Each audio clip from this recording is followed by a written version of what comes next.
the matter. They're in Love Your Liverville. This is Dr. Garret Smith, the nutrition detective around these here YouTube parts. And we are here for episode 124, where we are going to be covering fibromyalgia and chronic fatigue syndrome, the myalgic encephalomyelitis. If I got the whole term right, they just lots of terms. Let me just put something out there to begin with. When there's lots of terms for something, like fibro, in my opinion, they do this to confuse the matter. And so, like, when I'm trying to look up research on it, I'm having to research 3 different terms. I'm researching chronic fatigue, I'm researching fibromyalgia, I'm researching myalgic encephalomyelitis. They do this, in my opinion, to hide it wherever they can. Kind of like when they named retinaldehyde retinal, which is the same word as the word for relating to your retina. And when they call acetaldehyde, they don't relate it to ethanol. They call it ethanol and acetaldehyde. They change the names. This is part of the game to keep us all in the dark about what is affecting us. So, fibromyalgia, funny thing, remember, those of you who have been in the health game a long time, modern medicine didn't used to admit that fibromyalgia was actually a thing. They used to actually say it doesn't really exist. Mostly women. It's all in your heads, ladies. Just here, have a benzo, have a SSRI, an antidepressant, and here's some hormones, and maybe here's a painkiller. Just go drug yourself to early death. But the condition you have doesn't exist. So we're just going to give you some medicine until you go home and leave us alone because we don't know what to do about it. Or everybody just goes, it's hypothyroidism, which is part of the symptoms. Hypothyroidism doesn't cause fibromyalgia because hypothyroidism is a symptom of something else, like what we're going to talk about today: toxicities and deficiencies and toxic bile theory, and how your leaky toxic bile is going into your bloodstream and causing you problems. So let's do this real quick. Let's do a little quick review of toxic bile theory. If you want the bigger review of it, go to episodes number 53 or episode number 71 of this live stream. And that's where you can kind of get a bigger background on toxic bile theory. So now, so think of people talk about the liver detoxing. Okay, just a quick review. The liver processes things. The liver doesn't actually make anything disappear necessarily, right? Toxins don't hit your liver and they just go poof, they're gone. Just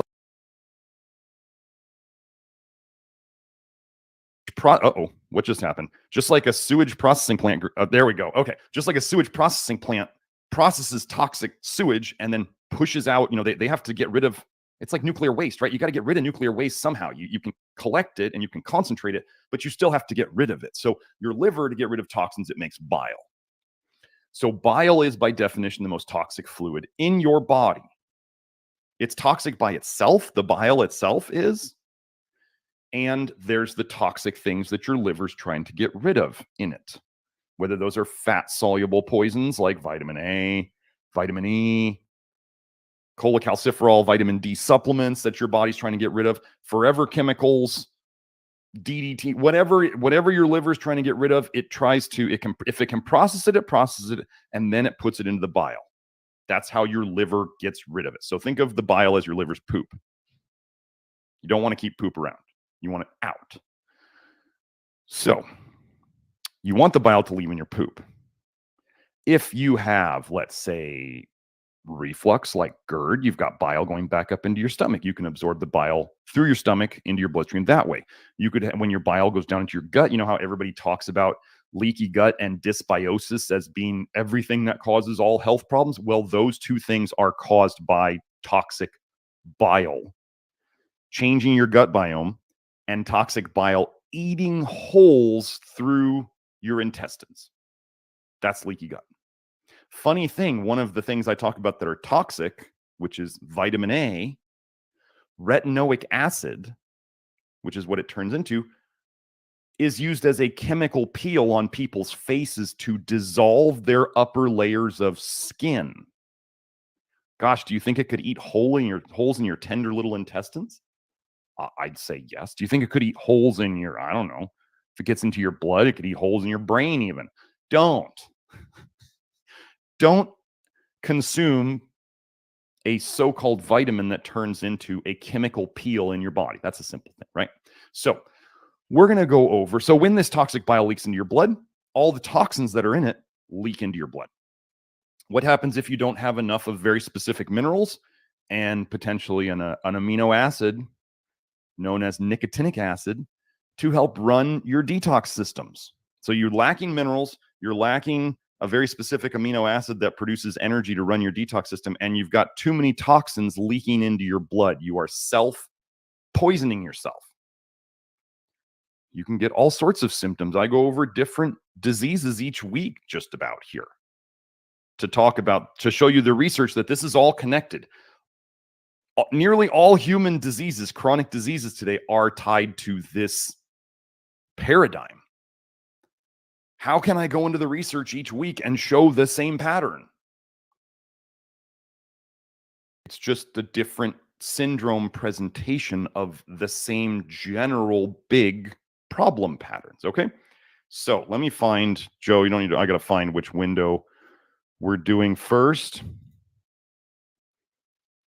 Okay, so yeah, we got it. Wait, was this it? No. Hold on, wrong one. Okay, so yeah, we're going to do this one. Let's do there so I can see it.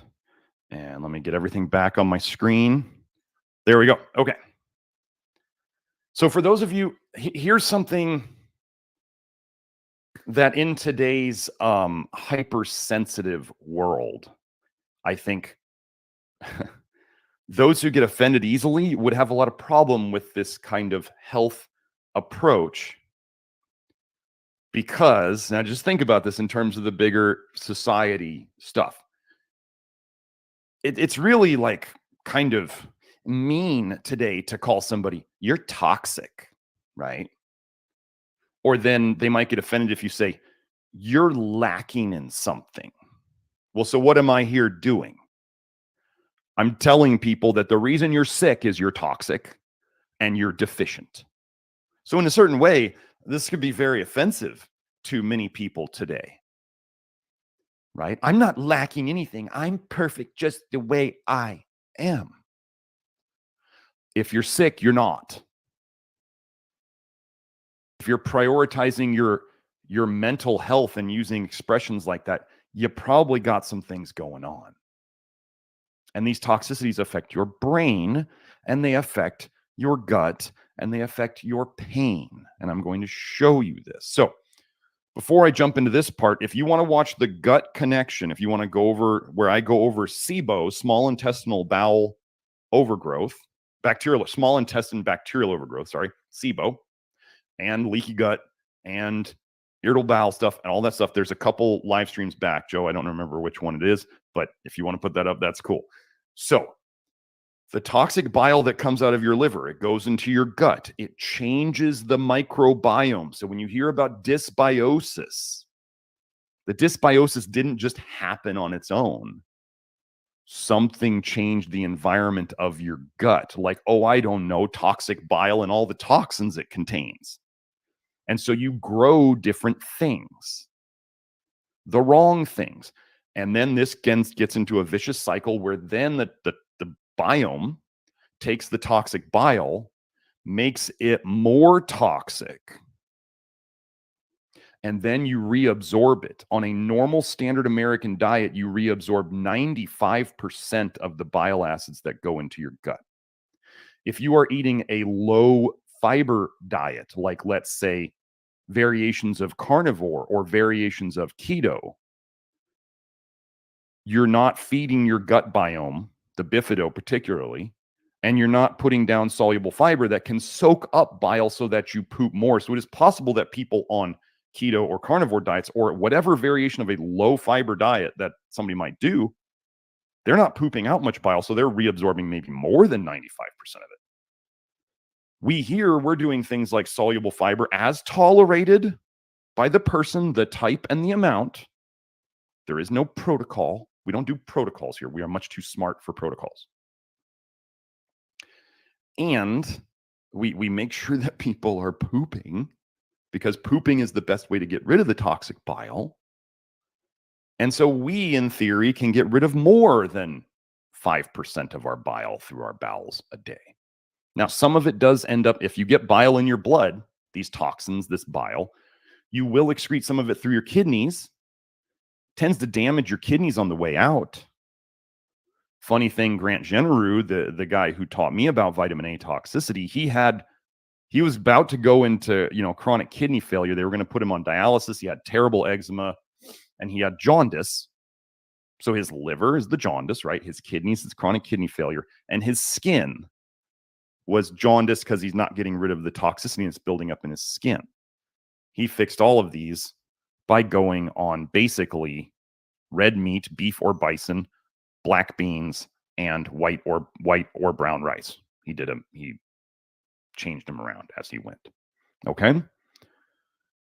First person his kidney doctor had ever seen reverse chronic kidney disease. Now, we have another person in the program now who has fully reversed their PBC. Some call it primary biliary cholangitis, and some call that C cirrhosis. Full reversal based on testing. This is this hepatologist, the liver doctor's first time seeing this. We're doing first that doctors haven't seen before, because we are dealing with the chronic toxicities that cause these things. So just remember, toxic bile changes the biome. Toxic bile or gut biome dysbiosis makes bile more toxic. Bile is then reabsorbed, goes right back to the liver. More toxic bile goes right back to the liver. The liver gets damaged by the more toxic bile. And then you have this vicious cycle. So let's just show this in fibromyalgia, shall we? So, Joe, here, let's go to the other screen. Potential role of microbiome in chronic fatigue syndrome / myalgic encephalomyelitis, as in CFS-ME. Well, let me turn off my little phone ringer there. This is just some basics. We're just covering that they say that this is going along with it. Chronic fatigue syndrome, myalgic encephalomyelitis. I'm just going to say CFS-ME for the rest of this, okay? I'm not going to, it's just too many words to repeat again and again. Is a severe multi-system disease characterized by immunological abnormalities and dysfunction of energy metabolism. Recent evidences suggest strong correlations between dysbiosis and pathological condition. Hey, if you leak toxic bile into your blood, guess how many systems could be impacted? Oh, all of them. All of them. Anything the blood touches, when the blood has toxic bile in it, heart, brain, muscles, bones, organs, everything the bile touches can be basically self-toxified. Okay? So we've got immunological abnormalities. What is your immune system really there for? If you want to believe in the pathogen war, the war on cancer, the war on autoimmunity, if you want to believe that inside your body is a war, go ahead. You'll have fallout. You'll have casualties. That's what they want. Chemotherapy is a war on your body, and you're just hoping that the cancer goes away before it kills you, which is kind of like war, right? That's what they do. We're not down with that. Your immune system is a cleanup crew. It cleans up the garbage in your system that makes you sick. And when you start to realize and take responsibility for that part of your health, it all starts to make sense. And then if you're even one of these people who can take responsibility for your health, if you do the wrong things and you don't feel good, then you go, oh, I know exactly what I did. And then you can choose to do it again or not. I don't care what you do. You want to make choices where you know the consequences? You're an adult. I'm teaching my children that to observe when they eat the wrong foods, what it does to them. I'm not going to try to shield them from it entirely. I need them to feel it. Feel the pain. Okay? That's how we learn. Oh, sorry, Joe wants me to zoom a little bit. Wait, wrong one. All right, let me do this. Okay, sorry, that one is kind of small. Sorry about that. But now there's one more other thing I wanted to show in here. So we're just covering the symptoms right now that conventional medicine says. You may, if you're out there with fibro, you may have more than this. You may have multiple conditions because, as we talked about, the toxic bile can go and ruin everything. The main symptom of CFS-ME is a persistent, unexplained fatigue, together with other symptoms such as cognitive dysfunction, something's affecting the brain, unrefreshing sleep, common for toxins and deficiencies, post-exertional malaise, myalgia, which is muscle pain, and joint pain. Exertional malaise, we've talked about this here a bunch of times. It's important for you to know if you're really sick that you don't want to do things that trigger excessive bile dumping. Well, exercise triggers bile dumping. Now, I'm a huge fan of exercise. Moving your body is necessary to be healthy as a human. And if you broke your leg, is anybody going to tell you to go out and run a mile on it? No, you're in a cast. That would be the dumbest thing you could do. You don't go out and start jogging when you have a cast on. So if you're in a state of real toxicity and deficiency and you say that exercise, whatever I try to do, makes me feel worse, what do we say here? The famous, "Doc, it hurts when I do this." Well, then don't do that. When you're really toxic and really sick, you may not be able to do much exercise, or walking 2,000 steps a day might be all the movement that you can manage without making yourself feel like you got hit by a truck. Then that's what you try to do at the start. And what people will see, maybe you guys can comment, make sure to comment after we're done, but those in the chat, you may want to comment about how at a certain time you weren't able to exercise without making yourself feel worse, or a certain amount was okay and a certain amount wasn't.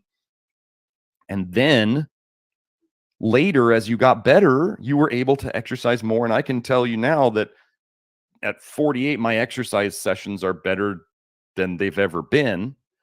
And I actually get more muscle growth and more strength out of fewer sets. I don't have to punish myself like I did when I was younger to get benefits. Okay. So exercise to tolerance is what we do here. And if that's not much to begin with, that's okay. It will get better. Okay.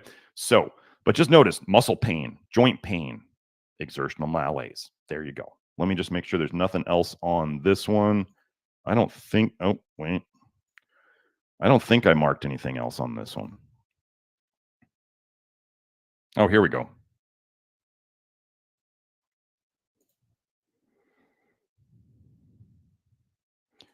Well, this is not going to it. Let me find it. This glass, man, they don't necessarily jump to where I want it. Maybe, forget it. That's enough on that one. So let's go to this next one. Altered microbiome composition in individuals with fibromyalgia. Imagine that. Listen to how specific the gut so there would have to be something that's affecting the gut microbiome that's similar between fibromyalgia patients to get the results I'm about to say.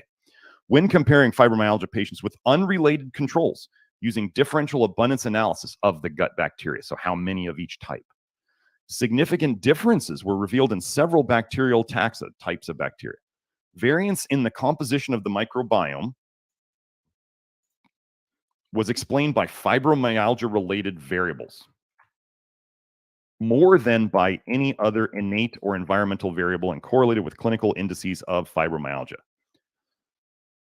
The composition, the recipe of the microbiome. We'll get into the recipe of the bile too. The recipe of the microbiome correlated with the clinical indicators like tender points, fatigue, all that stuff of fibromyalgia. Using machine learning algorithms, hey, they can actually use them for something good. The microbiome composition alone allowed for the classification of patients and controls. Receiver operating characteristic area under the curve, 87.8%. To the best of our knowledge, this is the first demonstration of gut microbiome alteration in non-visceral pain. The changes in the gut of fibromyalgia are so consistent that they're basically saying they could try to diagnose it with a gut microbiome test. Now let me help you with this, because then some people go, well, why don't I just go take probiotics then? We talk about probiotics in the Love Your Liver program. We do. And can you try them? Sure. Let me get into my garden analogy here a little bit. Your gut is like a garden. The bacteria are like the plants you're trying to grow. Your gut tissue is like the soil. And then think of what comes down from your liver and basically waters the soil every day. That's bile. Didn't I do this one? Okay, sorry. Oh, I didn't hit that's what I did. I didn't hit the send button, Hope. Sorry about that on the link. I had copied and pasted, I just didn't hit the send. So if this toxic bile, think of if you have a problem in your garden. Anybody who's gardened before understands this. If you have a problem with the plants growing in your garden, they're not growing well, or you seem to be growing the wrong type of plants, like maybe weeds you don't want, and you're not growing the things you do want, which hopefully are not tomatoes or peppers. Your problem is in the soil. Either what your soil has too much of in it, oh, I don't know, like toxins, or what the soil is lacking, oh, I don't know, like minerals.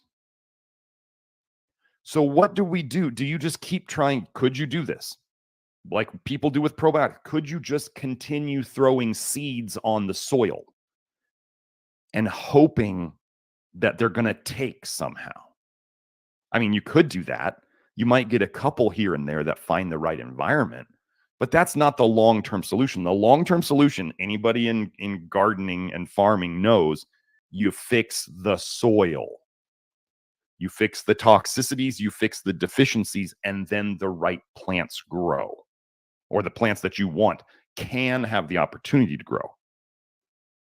It's the same with your gut. So when you have a gut dysbiosis, fix the toxic bile and the deficiencies. That's what we're going to go into, okay? Now this next one. So in toxic bile theory, we talk about the two main things that cause problems with this leaking bile into your system. It's the amount of it, right? I mean, how fast a leak is happening is a big determinant of how much damage is going to happen. And then the recipe of the bile, the composition of the bile, what is high in it in terms of toxins or other toxic bile acids, and what is low in it. So the different recipes of toxic bile, follow me here. You got a different recipe of toxic bile. It causes a recipe can cause specific symptoms. Okay. The recipe, just like you could take flour and sugar and eggs. Not that I'm saying to eat this stuff, but you could combine them in different amounts and in different ways to make different foods. Now, yes, the ingredients are similar, but the end products can be very, very different. So just remember, I just told you it's the toxic bile that changes the gut biome. They just told you that you could use the gut biome to basically diagnose fibromyalgia, and they were putting that number of like 90%, close to 90% there. And here we are, these same authors who did that last paper are now saying that the recipe of the bile, wait until you get to this. The recipe of the bile gives it away. Altered serum bile acid profile in fibromyalgia is associated with specific gut microbiome changes and symptom severity. This is so much fun. Here we go. Alterations in the composition and function of the gut microbiome in women with fibromyalgia has recently been demonstrated by them, including changes in the relative abundance of certain bile acid metabolizing bacteria. Wait, so you mean the bile acids are like feeding the bacteria or not feeding certain bacteria? Tell me more. Bile acids can affect multiple physiological processes, especially when they're in your blood where they're not supposed to be, including visceral pain, that's organ pain, but have yet to be explored for association to the fibromyalgia gut microbiome. So when was this paper done? 2023. They're finally getting around to this. But thank you to these authors. At least somebody's getting around to it. I'm just here taking it and putting it into the real world for you to use to fix yourself with. Alterations in the relative abundance of several bacterial species known to metabolize bile acids were observed in women with fibromyalgia. Wait. So if there's more bile acid metabolizing bacteria, how would those come about? Is it because you have to feed them? Soil, folks. Accompanied by significant alterations in the serum concentration of secondary bile acids, including a marked depletion of alpha muricolic acid. I want you to understand that. Secondary bile acids are not made by your liver. Your liver makes primary bile acids. These are generally less toxic. It is your gut microbiome that converts primary bile acids into the much more toxic secondary bile acids. And they're saying here, there's more bile acid metabolizing bacteria in women with fibromyalgia, and there's a difference in the secondary bile acids in the blood. So secondary bile acids in the blood means that they leaked out from your gut. Leaky gut. I've shown before in the research that leaky gut is caused by toxic bile. Toxic bile rules leaky gut. Toxic bile rules your gut microbiome. You can forget all the stuff that everybody else out there is saying about it. Gluten doesn't cause leaky gut. We have shown the research where they could not recreate the inflammatory effect of celiac in a rat cell model until they added vitamin A, retinoic acid chemical peel. Anybody? And I've shown research where when they give gluten to celiacs, they dump more bile than normal people.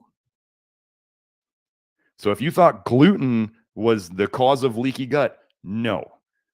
Gluten, it requires vitamin A to cause the inflammation, and gluten in certain people triggers more bile dumping.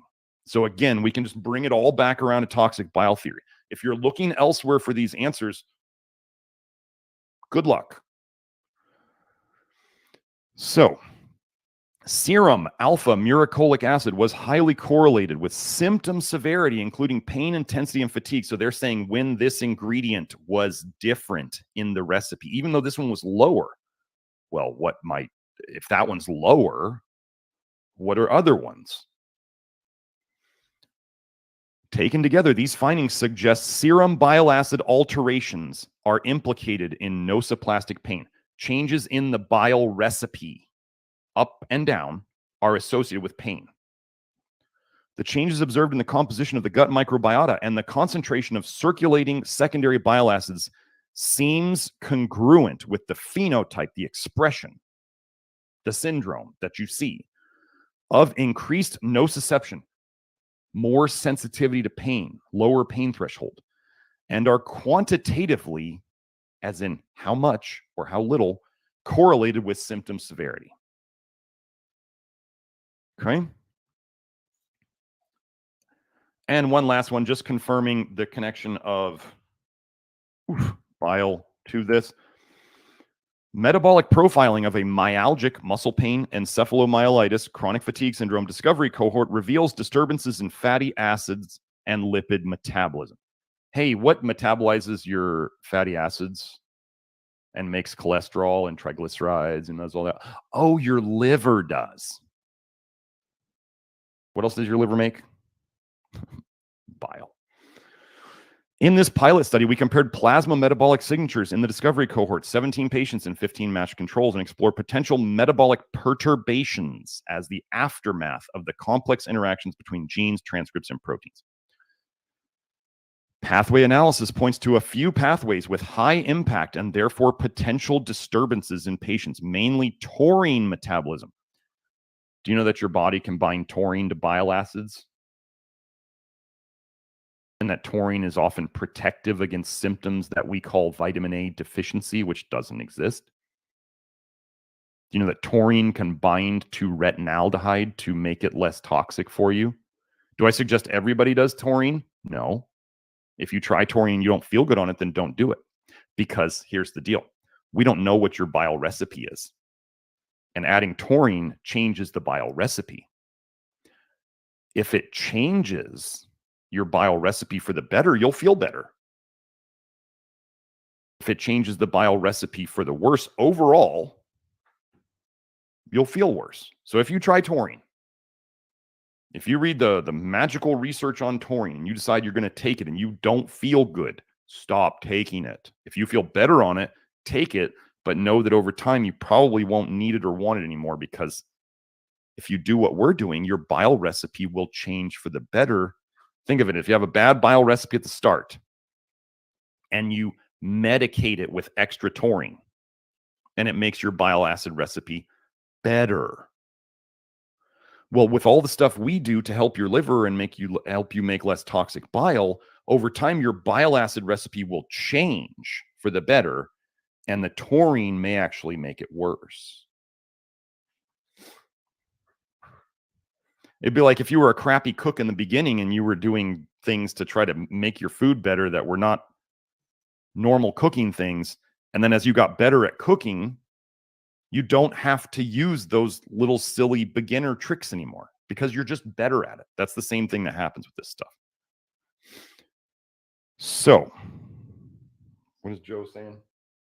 2 links. Oh my gosh, I'm so far behind. Here we go. And there's this. I spent a lot of time on the toxic bile thing because I want you to understand where this problem is coming from. Okay, so here we go. Taurine metabolism and glycerophospholipid metabolism. Hey, do you know how you store toxins in your liver? Phospholipids to help bind. They take vitamin A and a free fatty acid ester, which is in all your naturally unrefined oils, lots of free fatty acids. So you're giving yourself lots of stuff to store toxins with. And then you need choline, phosphatidylcholine, a phospholipid, to bind these two things together to store it in your liver. And then you're storing fat-soluble toxins in your liver. And if you were storing lots of fat-soluble toxins in your liver, gosh, what do you think your liver might make more of to make more room for all those fat-soluble toxins? It makes fatty liver. Is this making sense? You take a fat-soluble vitamin, really a fat-storable alcohol, and you eat free fatty acids. They combine via phosphatidylcholine. And in the example of vitamin A, the enzyme that binds these two is called LRAT. Lecithin, which is phosphatidylcholine, lecithin retinyl acyl transferase. It says it needs phosphatidylcholine in the name. So, very good at storing vitamin A and other fat-soluble toxins in your liver. Combined with primary bile acid metabolism. There it is again. Bile acids and fibro. as well as glyoxylate and dicarboxylate metabolism. This is going to get into aldehydes and all that stuff, and a few other pathways, all involved broadly in fatty acid metabolism. Okay, moving on. That was the connection between toxic bile theory and fibro. Now let's go into, I'm on the wrong one there. Let's go into vitamin A toxicity and fibro. Here we go.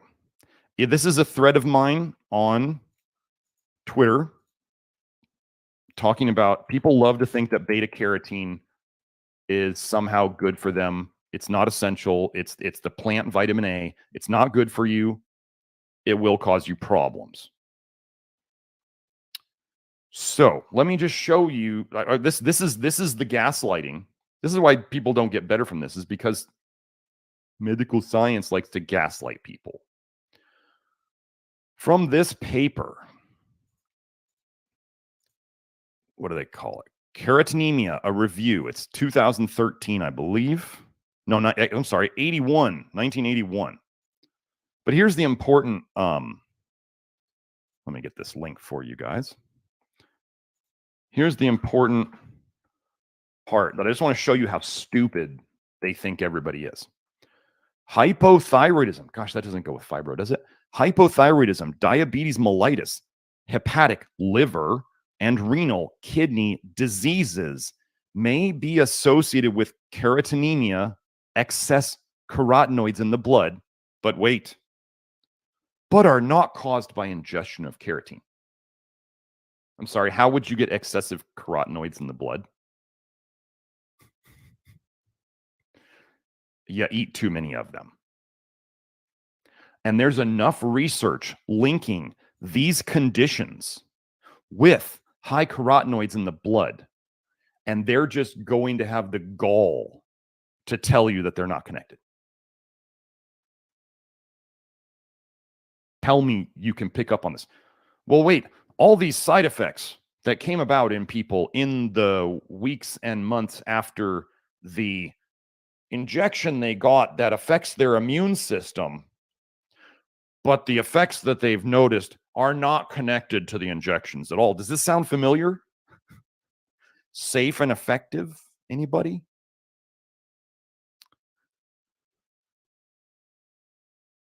And they'll try to say that like people with hypothyroidism often turn orange because their thyroid function is low, and so they're not breaking down carotene into retinol, which neither of them are necessary, and both of them are anti-thyroid. But then they'll say it's because you're hypothyroid that you can't break down the vitamin A. How about this? How about vitamin A toxicity ruins your thyroid? And when your liver's done storing carotenoids and vitamin A and it's full, you start pushing them out elsewhere into your skin and subcutaneous fat, and you start turning yellowish orange. So now, what if there was a couple ladies who commented publicly on my Twitter? I posted that I was going to do fibromyalgia today. And this is what one person posted. I developed it years ago after I was a vegetarian and did a lot of carrot juicing and turned orange. It did come on suddenly, but I was hardly in prime health. Okay. So we got that. Now, here's another saying of mine, which is my car worked just fine until it broke. People don't tend to care about things until the stuff hits the fan. Now, I'm not judging her for that. I'm just saying she actually turned orange and mentioned developing it years ago. And then here's somebody else, another public comment on Twitter. Same. I did carrot and beetroot juice for years. It was addictive. I've been over how carotenoids are addictive. Addictive things are not good for you, folks. But I never really supported my liver health either over years. But jump on YouTube and watch Dr. Garrett's Love Your Liver live streams for the first time I could relate as he explained our symptoms and why. Joe, I don't know. Its GLASP is not working on here. Let's see. Is it going to work? Oh, there we go. So, but yes, these are public Twitter comments. So now, for those who still don't think carotenoids could be bad for you, hey, is there joint pain in fibro? Muscle pain, joint pain? Okay. So what happens, this is a study I've brought up many times, what happens when people fed a rabbit just carrots? Right? It's kind of like the meme, like rabbits eat tons of carrots. Hyperostotic polyarthropathy. Okay. Multiple bony growths. Okay. Excessive bony growth, hyperostotic. Poly, multiple, joint, pathy problems. Multiple joint problems with excessive calcification, bony growth. In a rabbit, a suspected case of chronic hypervitaminosis A from a diet of carrots. So we're gonna leave it at that. Let me put this here. Did I already do this one? Chronic hypervitaminosis A can occur in many species, including humans, after excessive dietary intake of vitamin A. Retinol. They didn't say carotene, they said retinol. You'll find this in a second. The most common presentation of chronic hypervitaminosis A is a polyarthropathy, multiple joint pains with hyperostosis, bony growths, bone spurs, where they say your meniscus is gone. You wore out your meniscus. You didn't wear it out. It calcified from the bottom up. Your meniscus didn't disappear. It calcified. And ankylosis of various joints. This case report describes a probable case of naturally occurring hypervitaminosis A. Foods can do it too, folks. Induced polyarthropathy in a rabbit after chronic ingestion of a diet made up almost exclusively of carrots. Carrots do not contain retinol, but are rich in provitamin A or beta carotene. Rabbits are unique in that they can convert 100% of dietary beta carotene into retinol. Gosh, so is it the carotene that's the problem, or is the retinol that it turns into? For all those of you out there who are like, animal vitamin A is not the same as carotenoids. We convert it just fine. It's part of our detox mechanism. It's not making it into a vitamin. So we got joint pain with carotenoids and vitamin A. We saw that there was joint pain in fibro.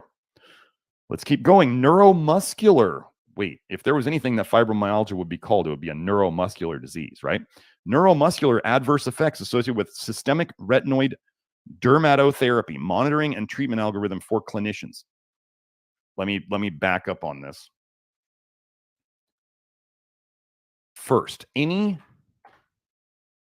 provitamin A, carotenoid that can break down into vitamin A that you eat, and retinol, animal vitamin A that's in your cod liver oil or your organ meats or whatever, or your dairy. These all eventually get detoxed and broken down into all trans retinoic acid, 13-cis retinoic acid, and 9-cis retinoic acid. Okay. The pharmaceutical name, the pharma cartel's name for all trans retinoic acid is retin-A or tretinoin. So when you eat vitamin A, you are taking tretinoin, all trans retinoic acid internally, you are making it inside of you. When you eat vitamin A, you are making 13-cis retinoic acid inside of you. This is the same thing as Accutane, isotretinoin. So every time you eat vitamin A, you are taking Accutane to some amount. 9-cis retinoic acid is called alitretinoin, and it's really only used as chemotherapy.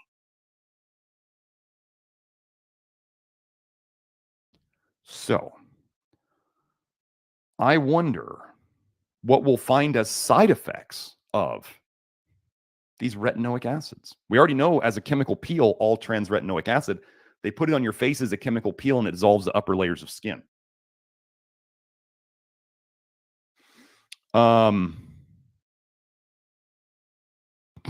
Kelsey said Bugs Bunny and bunnies eating carrots all the time. Trope. It's got to be a psyop. Yep. We all get good at spotting them after a while, don't we? Like the whole carrots make your night vision better. And then I've shown the research where in women, carrots made their night vision worse. Nutrition is 98% psyop, folks. Oh, yeah, and Popeye was spinach. Yes, right. So here we go. Although neuromuscular adverse effects represent significant clinical manifestations of hypervitaminosis A syndrome, neuromuscular adverse effects represent significant clinical actual symptoms, manifestations of hypervitaminosis A syndrome. Surprisingly little attention has been paid to the potential neuromuscular toxicity of vitamin A derivatives, retinoids. So fibro people, tell me if this sounds like you. Isolated cases of stiff person-like syndrome, epileptic seizures, and generalized muscle stiffness syndrome. We just went over joint pain. I mean, stiffness would be like muscle pain, generally myalgia. Possibly or probably related to oral treatment with isotretinoin have also been reported. In addition, oral isotretinoin has reportedly been associated with muscular adverse effects that most frequently manifest as myalgia and stiffness, and in rare cases as true myopathy or rhabdomyolysis. Did I do this one yet? What is that? 200? Yeah, I got that one. Okay. Huh, weird. It sounds like if you made too much 13-cis-retinoic acid in your body, you might get neuromuscular effects like muscle pain and stiffness. If you don't know about, fibro and depression and anxiety go together a lot. If you don't know, there's basically a black box warning on isotretinoin about not unaliving yourself. Weird that there's this syndrome of things. Okay. Myalgias and myopathies. I just wanted to go and hear about other drugs that you may have taken that damaged your liver, causing you muscle pain and muscle diseases. Myalgias and myopathies. Drug-induced myalgias and myopathies. Okay, so just wanted to hit on a couple things here. Myalgias and proximal muscle weakness are typical symptoms. Onset can be weeks to months after drug exposure. Oh, here's how people miss the connection. Onset can be weeks to months after drug exposure. Any of you take Accutane as a teen and then develop problems months or years later? Yes, happens all the time. Alcohol can cause myopathies. This was what I wanted to hit on. Alcohol. Notice how that word ends in OL. Retinol ends in OL. Tocopherol, tocotrienol ends in OL. Those are vitamin E. Retinol is vitamin A. Cholecalciferol, calcitriol, the so-called vitamin D that they also sell to you to put in baits around your house as rat poison called Terra D3 and Decon. Alcohols. These are fat, storable alcohols. If you want to keep calling them a hormone, go ahead. But that mindset will get you in trouble with them. So alcohol can cause myopathies. Well, does it make sense that retinol could cause myopathies too? Retinol turns into a retinaldehyde, turns into an acid, retinoic acid. Alcohol, ethanol, turns into acetaldehyde and acetic acid. They go through the exact same detox pathways. Okay?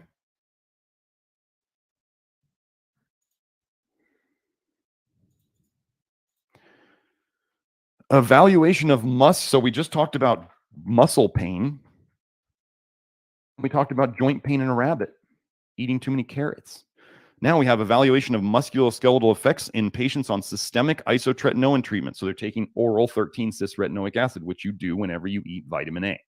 And especially folks out there, if you've been trying to eat what you thought was a healthy diet before, and you're eating tons of orange vegetables and orange and yellow and red fruits and vegetables and dark green leafy vegetables, you are poisoning yourself. You are making your situation worse. It's not healthy. They don't want you healthy. So this is isotretinoin. Musculoskeletal side effects. So we're talking like joints, more joints now, right? Side effects we're seeing in 49.5% of patients. Wow, a drug they give people that causes side effects in 50% or more patients. Back pain was reported during the treatment period in 78.7% of patients. The diagnosis was mechanical back pain in 39.7%, and inflammatory back pain in 60.3% of patients. The moderate to severe back pain group received higher cumulative isotretinoin doses than the mild back pain group. The dose makes the poison. Yes, sometimes poisons are just poisons. Vitamin A is just a poison. The more poison these people took, the worse their symptoms.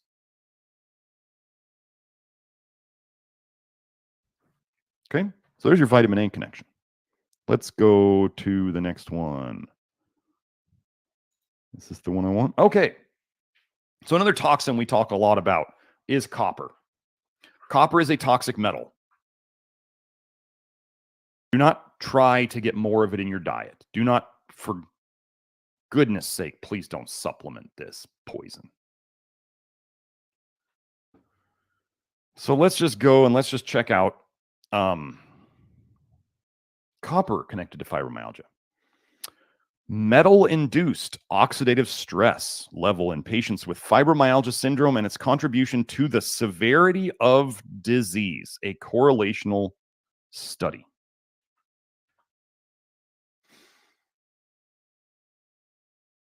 So what do they look at? The plasma levels of toxic heavy metals. Key word there. Plasma levels of toxic heavy metals and essential metals with oxidative stress markers. Okay? They were correlating them. The association. Oh, yeah.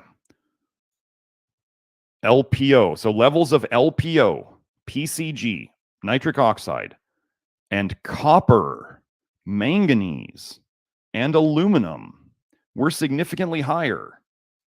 And magnesium and zinc were significantly lower in patients compared to controls. Class, what pattern do I want to see in people of some things being low and other things being sufficient or higher than what most people want? It's right there.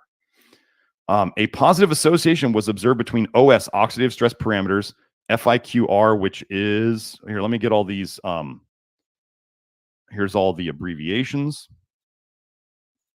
Where's the FIQR? Oh, the Fibromyalgia Impact Questionnaire Revised, and Tender Points is TP. Okay. A positive association was observed between oxidative stress, the Fibro Questionnaire, and Tender Points with copper, aluminum, and manganese. Copper causes liver injury and cholestasis and toxic bile leakage. Manganese causes liver damage, liver injury, cholestasis, and toxic bile leakage. Aluminum is an absolute neurotoxin. You want to consume as little of it as possible. I look at copper in both blood and hair. I look at manganese. We don't do much about manganese. As long as you don't try to eat manganese, your body will actually detox it. You just fix your liver in general and your body gets rid of a lot of these toxins. And aluminum, I have a very specific video in the Love Your Liver program about, I think it's about 8 sources of aluminum that you want to avoid so you're not adding more aluminum to your food. So, conclusion. I love how this is great where they did this. Conclusion, heavy metals such as aluminum. But wait, why did they leave out copper and manganese? Oh, are they gaslighting us again? Oh, must be. Heavy metals such as aluminum induce oxidative stress parameters and decrease the levels of essential trace minerals such as magnesium and zinc. Gosh, they weren't talking about copper deficiency now, were they? Which may be responsible for the severity of fibromyalgia syndrome. Wow. The authors of this paper talk about copper and manganese and aluminum as toxic metals, toxic heavy metals. They're onto something.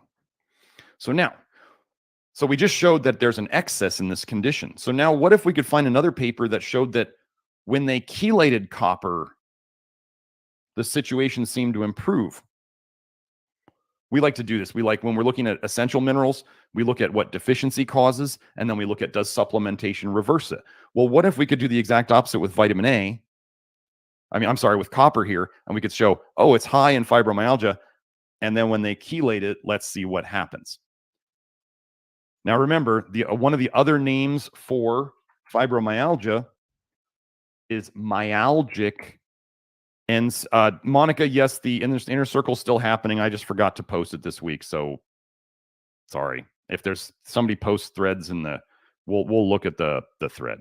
But yeah, for those of you who don't know, inner circle is, I do another about hour and a half, 2 hours of private Q&A after this for people who are in the Love Your Liver program and did the extra inner circle. They get to ask as many questions as they want there. That's strictly questions. So anyway, CFS/ME stands for myalgic encephalomyelitis. And whenever you see the word autoimmune, you should just know it means toxicity.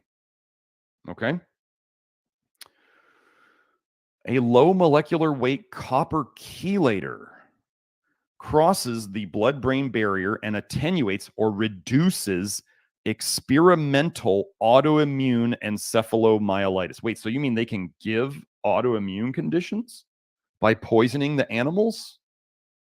And then they can give things that chelate toxic copper and it improves it. Wow. Now, if you want to go mess with this, I don't know exactly what so they're saying here we report that N-acetylcysteine amide, AD4. I don't know what that is, and I'm going to say it's not NAC, the stuff you think you want to buy over the counter. I don't think it's the same thing. Crosses the blood-brain barrier, chelates copper. And they're saying here, copper catalyzes free radical formation and prevents reactive oxygen species-induced activation of J and K, P38, and MMP9.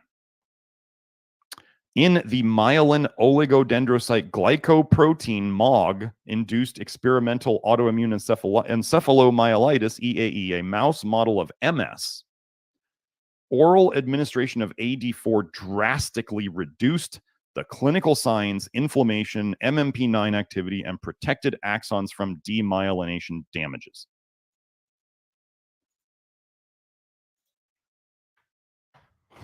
They give them encephalomyelitis and they give them a copper chelating agent and they see it get better. Copper is not an essential mineral, folks. Let's go. Let's find this now. This one is which one? So now we're going to go into,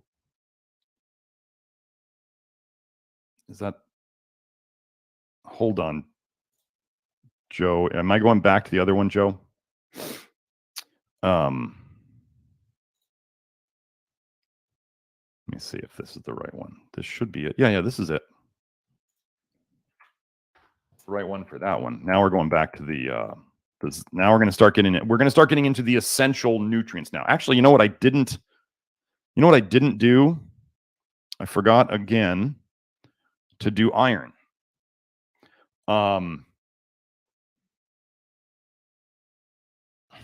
Let's just do this at the end of this one.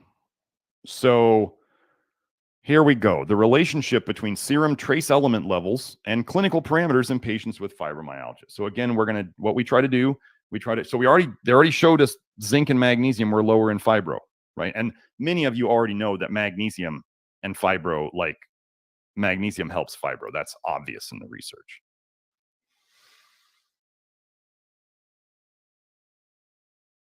We examine the association between serum trace elements and clinical findings such as number of sensitive tender points, severity of fatigue, and functional status in patients with fibromyalgia. This is a different study than the other one. Serum levels of zinc and magnesium were significantly decreased by fibromyalgia groups, whereas there was no considerable difference with selenium levels. We'll show a different research to that in a little bit. Association between serum zinc level and number of tender points, and that between fatigue and magnesium level was found as meaningful. You know, I talked about the recipe of the bile causing different symptom presentations. Well, they associate the zinc level with the number of tender points, and they associate the magnesium level with the level of fatigue. The recipe is important. According to the results of this study, it was asserted that serum magnesium and zinc levels may play an important role in the pathophysiology of fibromyalgia. Toxicities and deficiencies. Hey, what is the body's main mineral that it uses to fight off excessive copper? Oh, it's zinc. What is the main mineral that the body uses to fight off excess vitamin A toxicity? Oh, it's zinc. Zinc is pretty important. Wow, I just showed fibro connected to copper and vitamin A, and now I can show that there's a deficient zinc problem in fibromyalgia. What a weird coincidence. It's like all of it fits together just again and again. Lower serum zinc in chronic fatigue syndrome. Relationships to immune dysfunctions and relevance for the oxidative stress status in chronic fatigue syndrome. Actually, I want to answer something real quick. Nate asked, does anyone know why bananas can cause him headaches? Bananas, as certain fruits, including bananas, ripen, they actually do manufacture some formaldehyde. So if you can't eat pears, Nate, if you notice that pears cause you problems, pears are another kind of high formaldehyde fruit. So if you're going to eat those bananas and pears, try to eat them as less ripe as you're willing. That may help deal with that. You could also, if you take any charcoal, take some charcoal with them to soak that up. These are just things that you could try to do. This is why, folks, if you've ever eaten an overly ripe banana, let's just talk about the banana thing for a second. If you eat an overly ripe banana too brown, you ever notice you get like a stomach ache and maybe you don't feel good? That's the formaldehyde, okay? You want to know why the only thing we do with overly ripe bananas is cook them in banana bread? Because when you cook the overly ripe bananas, the formaldehyde in the heat of the oven off gases, and then you can eat the banana without getting an upset stomach and having formaldehyde symptoms. This all makes sense when we understand the chemistry that's going on here. Joe, freezing it does not fix the formaldehyde problem. Cooking it does. We just freeze them to stop them from ripening further and turning completely rotten. So I did put this one up, right? This present study examines serum zinc concentrations in patients with chronic fatigue syndrome versus normal volunteers. The results show that chronic fatigue syndrome is accompanied by a low serum zinc status and that the latter is related to signs of inflammation and defects in early T-cell activation pathways. So the other study said number of tender points goes along with the level of deficiency of zinc. They just said basically the same thing right there. The results of these reports suggest that some patients with CFS should be treated with specific antioxidants. Don't think of zinc as an antioxidant, including zinc supplements. Just ditch the whole antioxidant theory, the antioxidant theory of health, where they want you to take in more plant antioxidants, and they're like talking about selenium as an antioxidant, and just forget all of that garbage and realize that your detox system is an oxidative system. And if you take in too many plant antioxidants and you're trying to shove a bunch of antioxidants in there, you are slowing down your detox system. Well, what does the mainstream want you to do? Shove antioxidants and antioxidants down your cake hole. Do you think they're after your best health?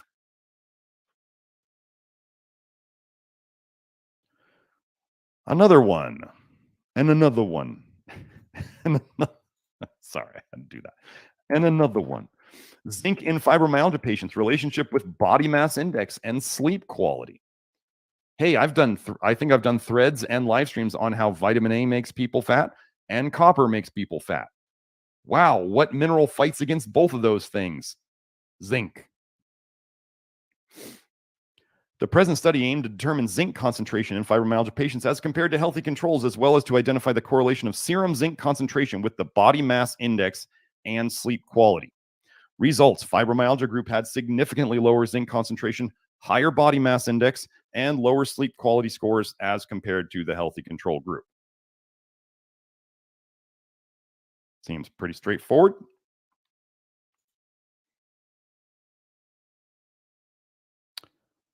I'm just going to keep hammering this home. I do this mainly because there's those copper, the bioavailable copper loonies and the copper revolution loonies out there actively poisoning people with copper. And they tell people, be scared to death of zinc supplements. I'm sorry. They're wrong. If you're with those groups, you've been duped. You will hit the wall and things will end badly at some point. If you're still in that honeymoon phase where you're taking a crap ton of copper or eating high copper foods and you feel better, hey, you know what? Drug addicts on speedy drugs often feel like they're on top of the world until their world comes crashing down. It's the nature of toxins. They can feel good. Why do people do drugs? Because they feel good in the beginning. Does that mean crackheads love crack? It doesn't mean it's good for them. So yes, toxins have effects. The effect of zinc supplementation on fatigue among elderly community dwellers, a parallel clinical trial. So now we're just looking at fatigue in older people. Hey, do you want to know who has the highest levels of vitamin A and copper? Older people. Do older people generally feel good? That's a weird coincidence, isn't it? That they don't feel better, even though the vitamin A pushers and the copper pushers, we should assume that they feel better because I don't know if you know this, but levels as people age of copper and vitamin A go up. Why do people, you're just getting older. You're just falling apart. It's just the way it goes. No, it's not. Zinc supplementation significantly reduced fatigue and increased serum zinc level compared to the control group. So we just showed zinc deficiency causing problems, and now we're showing fatigue. We're talking about chronic fatigue syndrome here. And then the other studies on fibro showed less tender points with zinc. Consumption of zinc supplements for the elderly is recommended to overcome fatigue. Okay. Now, this one's not totally, it's two things. Effect of melatonin plus zinc supplementation on fatigue perception in myalgic encephalomyelitis / chronic fatigue syndrome, a randomized double-blind placebo-controlled trial. They got all the magic words in there.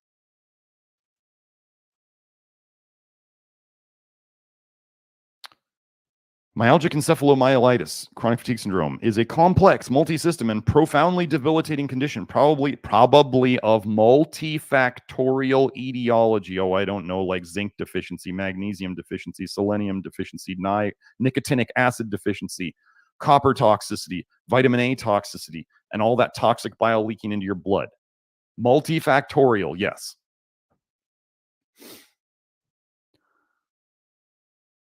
Wait, I think I highlighted the wrong part here.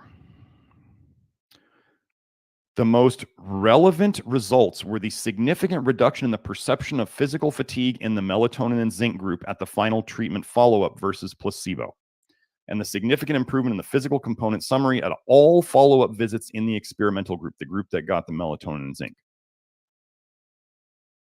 So they didn't see significant differences for zinc concentration among participants, but they got results. Oh, they got results, even though they didn't see big changes in the blood. They gave, I think I found this paper. It was 10 milligrams of zinc, probably a crappy form of zinc, like zinc gluconate or zinc sulfate. They use garbage forms of minerals in these studies, and they still get results. People are that deficient. 10 milligrams is like nothing. Okay, so there's zinc. I think we hammered that one home. Let's see, is this one? Is this the zinc? Yeah, that's the zinc. Okay. So here, we're going to go into one of the big things I want to cover here. For those of you out there who are tired, anxious, depressed, maybe you're in the Love Your Liver program. If you are, you should be reading the potassium articles carefully and following them. Let me put it to you this way, folks. The quickest way you can change how you feel, quickest. I should probably add one to this list. The quickest things that you can fix in your day-to-day life to feel better. One would be potassium, fixing your potassium intake, whether that is through foods or whether that's through supplements.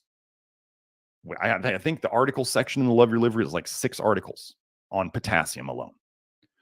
Topical magnesium approaches that work for you. Getting enough magnesium in your system will help you feel better. And then nicotinic acid, flush niacin, nothing else. I'm going to repeat it. Nothing else other than nicotinic acid.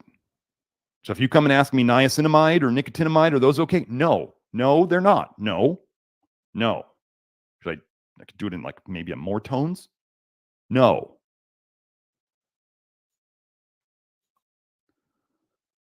Those are the 3 things that you could do, even low dose nicotinic acid. I got my ex-wife on like 50 milligrams and she's like, my energy and motivation are so much better. Okay. And no, it's not vitamin B3. It's nicotinic acid. It's an amino acid derived from tryptophan.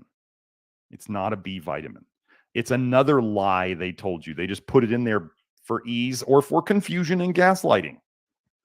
And then they talk about all niacin forms as the same thing. They're not. So let's go into this. Involvement of... Oh, sure. Here, I'm going to type it in the chat.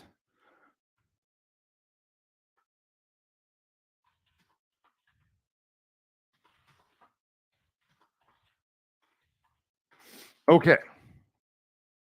Nicotinic acid, aka flush niacin. Kelsey J is in the chat today. Kelsey is the one who she had the resilience to keep to know that it was a good thing and to continue working on getting me to understand it. And she did that. And I will be forever grateful to her for doing that. And she authored, I think, 5 of the 7 articles in the Love Your Liver guest articles, my first guest articles. And it's awesome. And it's going to change things very quickly. It's just going to accelerate the process. We've been coming at the same approach. Like when you learn that vitamin A inhibits the recycling of NAD, which is what nicotinic acid helps with. So we learn that vitamin A slows the very process of making more nicotinic acid. It all fits together. Everything we're finding as we go along in this fits together. So here we go. Identification of the involvement of potassium channels in fibromyalgia. Okay, let me help you understand why this is important. Vitamin A blocks potassium channels. Oh, weird. You mean potassium channels are involved in fibromyalgia? You don't say. I will tell you that copper depletes potassium. I will tell you that vitamin D supplements deplete potassium. And yes, I have research on all of these. I'm not going over that today. So there seems to be a lot of the things that I call toxic depleting potassium or blocking the very channels. So let's see. Potassium channels play a fundamental role in establishing and maintaining stability of a neuronal activity, the nerves, the pain. The large molecular diversity and distribution of potassium channels support involvement in a broad range of physiological functions. Let's see if I have anything more on this. Oh, come on now. Here we go. Let me find this part. Okay. In nociceptive pathways, nerve pain pathways, okay? Pain sensing pathways. Neuronal hyperexcitability leading to pain sensation has been associated with reduced function of potassium channels and loss of cellular control. Wait, so what if it was a toxin coming into the system out of the control of the system, like, oh, I don't know, vitamin A, that blocks the potassium channels and then causes increased pain? Do you remember all the 13-cis-retinoic acid Accutane papers I just went over on muscle pain and joint pain?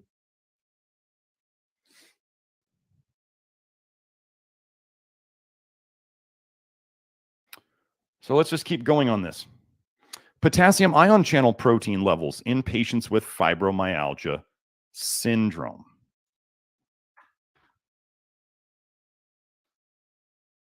The purpose of this study was to measure the plasma levels of potassium ion channel proteins in fibromyalgia patients and healthy control subjects. The plasma levels of KCNH2 potassium channel fibromyalgia patients were found to be lower than those of the healthy control subjects. Gosh, I don't know if you took in a toxin that is it that vitamin A blocks potassium channels, or does it actually potentially destroy some of them? I mean, either way, you have scientists looking at the function of them probably at the end point. So they may not know whether they're getting destroyed or not. Or if they're doing a cell study, it may not be long enough for them to be destroyed. They may just see them not working as well. And then if you saw long-term in a full person or animal, they would be destroyed. So this one's going to be fun. This is a big paper.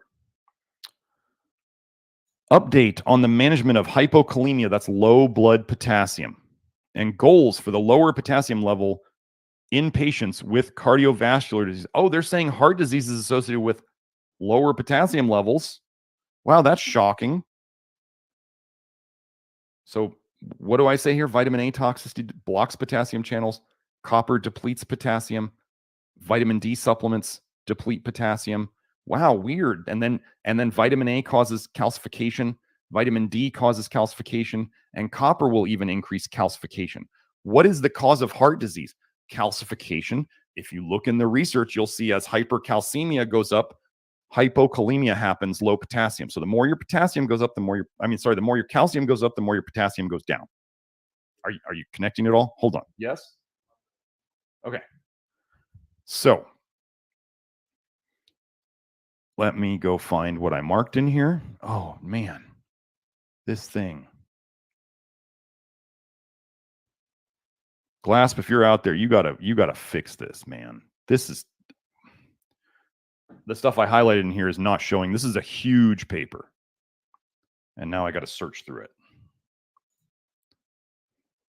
There. Okay, now it comes back. So this is just bonkers. This software is just bonkers. I swear. Where's the okay, hypokalemia symptoms and risks. In most of the cases, patients with mild hypokalemia are asymptomatic. It means the symptoms aren't obvious enough for doctors to say anything about it. But let's say, I don't know, ladies, you go into your doctor and you're like, I'm so tired. And they're like, it's all in your head. You're just getting older. And you're like, no, I'm not. So asymptomatic can be, this is modern medicine's gaslighting you of saying, it's all in your head, love. You're fine. Just go home and stop bothering the doctor shaman here. He has determined that you have no problems. We don't do that here.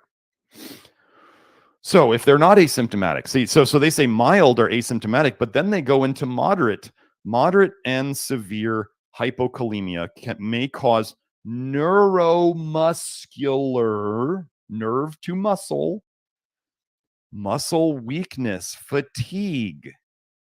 Okay, so now think, so they lead off with muscular weakness and fatigue. Eventually, so think of all the things that could happen in between here, in between where muscle weakness and fatigue starts, leading to ascending paralysis, acute respiratory failure. That's your breathing muscles are failing, okay?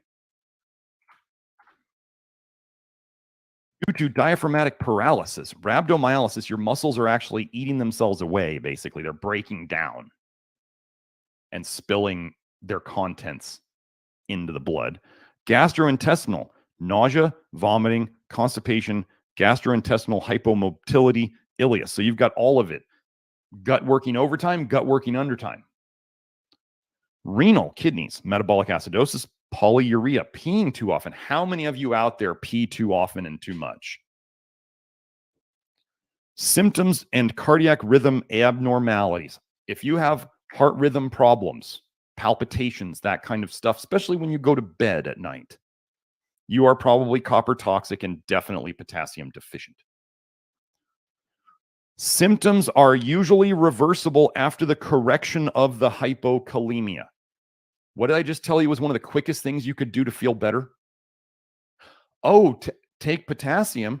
Symptoms are usually reversible after the correction of the hypokalemia. Do you see how everything I say here is backed up in the research? And these are observations I made. I didn't look at the research and then assume it would work that way in people. I used it in people and I saw the results. And then now we have the research to back it up. Potassium is the thing. Now, I'm not saying to go out and overdose yourself on potassium. If you want my instructions on potassium, those are inside the Love Your Liver program. Food is preferred, but there's not a lot of high potassium foods that aren't high in vitamin A, which is a weird thing. Why, if vitamin A blocks potassium channels, is nature having to protect its plants by putting more potassium in high vitamin A foods? The toxin doesn't just not affect the plant. The plant has to protect itself too. So it's funny when people go, these foods are the most nutritious. And I go, no, those are some of the most toxic, and nature put in all that other stuff to protect the plant from it. Plants don't have livers. So, did I do this one yet? Academic. Okay. So there was one more thing in here that I wanted to go over, I believe. Let's see if it still has these things marked.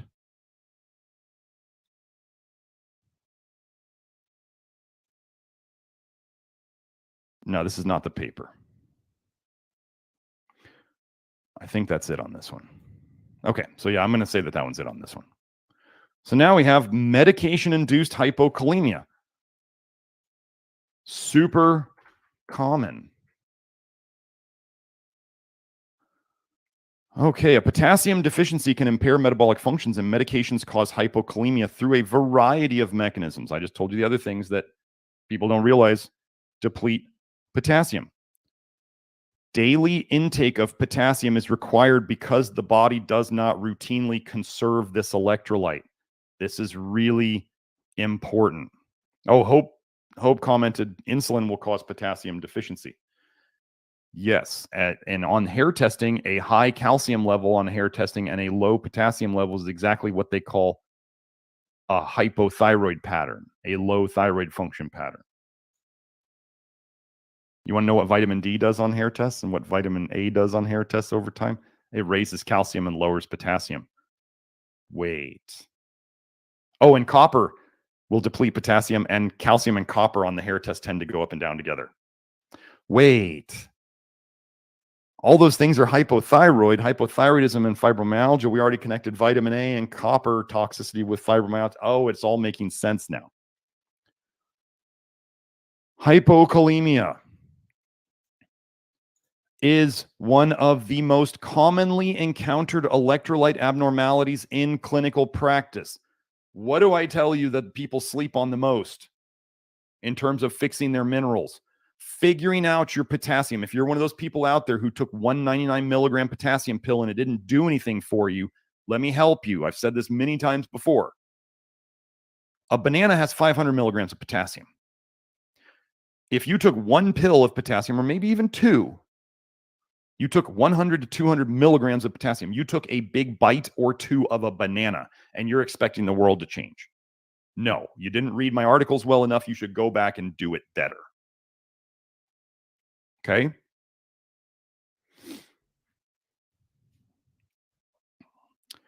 Moderate symptoms of hypokalemia. Hey, fibro people, listen up.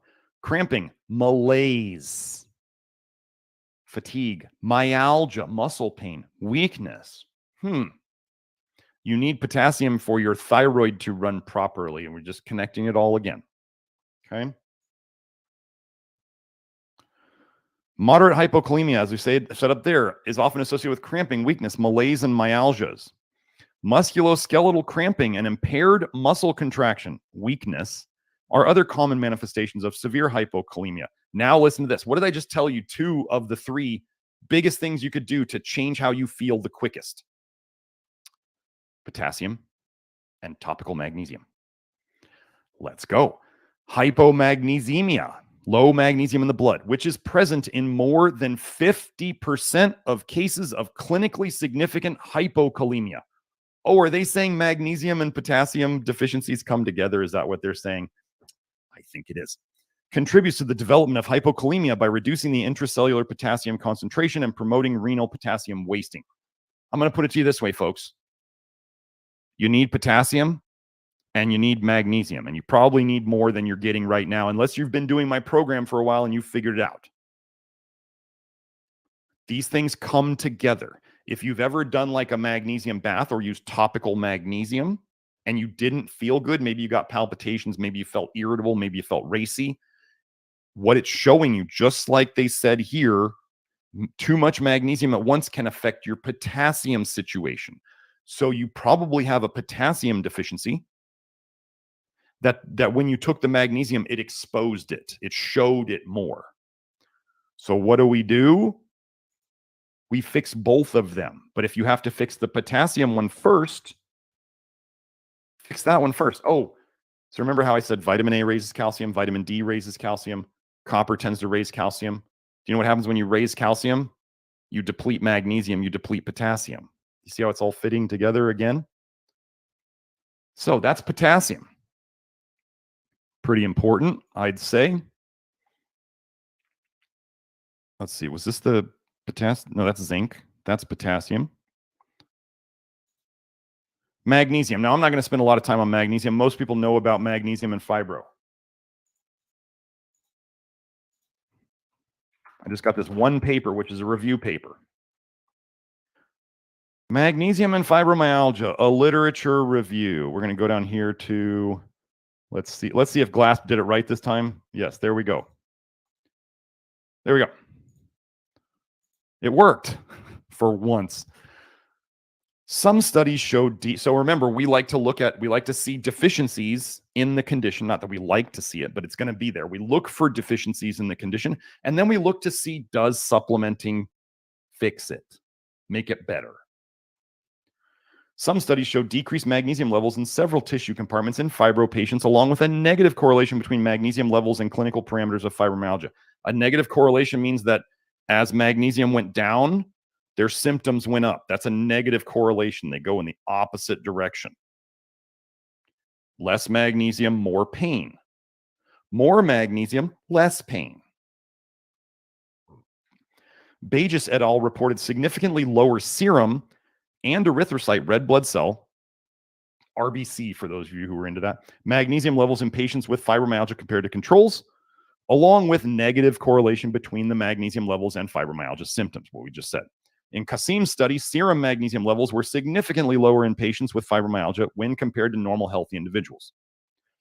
Kim found that concentrations of magnesium in the hair of female patients with fibromyalgia are significantly lower than of controls, even after adjustment of potential confounding factors. Sender et al. Reported significantly decreased serum levels of magnesium by fibromyalgia groups, along with a meaningful association between magnesium level and fatigue in fibromyalgia patients. Did I put this one up yet? I'll just put it up again. We got more, don't worry. So that's the deficiency. So we established that there's a pattern of magnesium deficiency in fibromyalgia. Now, there's two things you need to know about magnesium. For most people, oral magnesium doesn't do enough to raise your systemic levels. Oral magnesium, in my opinion, is best used to help you poop, almost as like a mild laxative. People who've taken enough magnesium know it helps you poop. You take too much of it and you know it definitely helps you poop. Too much. Topical magnesium you absorb through the skin, is better at raising your systemic levels. It's just absorbed better. You absorb stuff amazingly through your skin. Oh, hey, while we're at it, for those of you who are in the Love Your Liver program, if you haven't been to the VIP store, so just so you know, if you're in the Love Your Liver program, you get access to our secret store with better discounts for Love Your Liver members. But back there, we have brought out our magnesium lotion, the Nutrition Detective Magnesium Lotion, which, because I take this stuff seriously, has twice as much magnesium chloride in it as other brands. It's pharmaceutical grade magnesium, so we're not dealing with all the extra garbage from under the ground. It's just magnesium chloride, which is what you want. You don't need all the there's no benefit to all that extra trace mineral stuff. Okay? Anyway, there's a little bit of lactoferrin in it. It is an amazing lotion to begin with. Like, it's not like the other thick and heavy lotions. Here, I can't, let me go to here. I'll do this on this computer. I will link it for those. So just so you all know, if you are not in the Love Your Liver program, you can't buy the magnesium lotion yet. We will be putting it out this, I think, very soon. But for those of you who are in the Love Your Liver program and you want to go see it, here, I'll show it to you on the screen. Let me go here. Here is a link to the VIP store product page. And let me bring this over here. Oh, you can show this now. Let me pull up my... There we go. So anyway, this is it.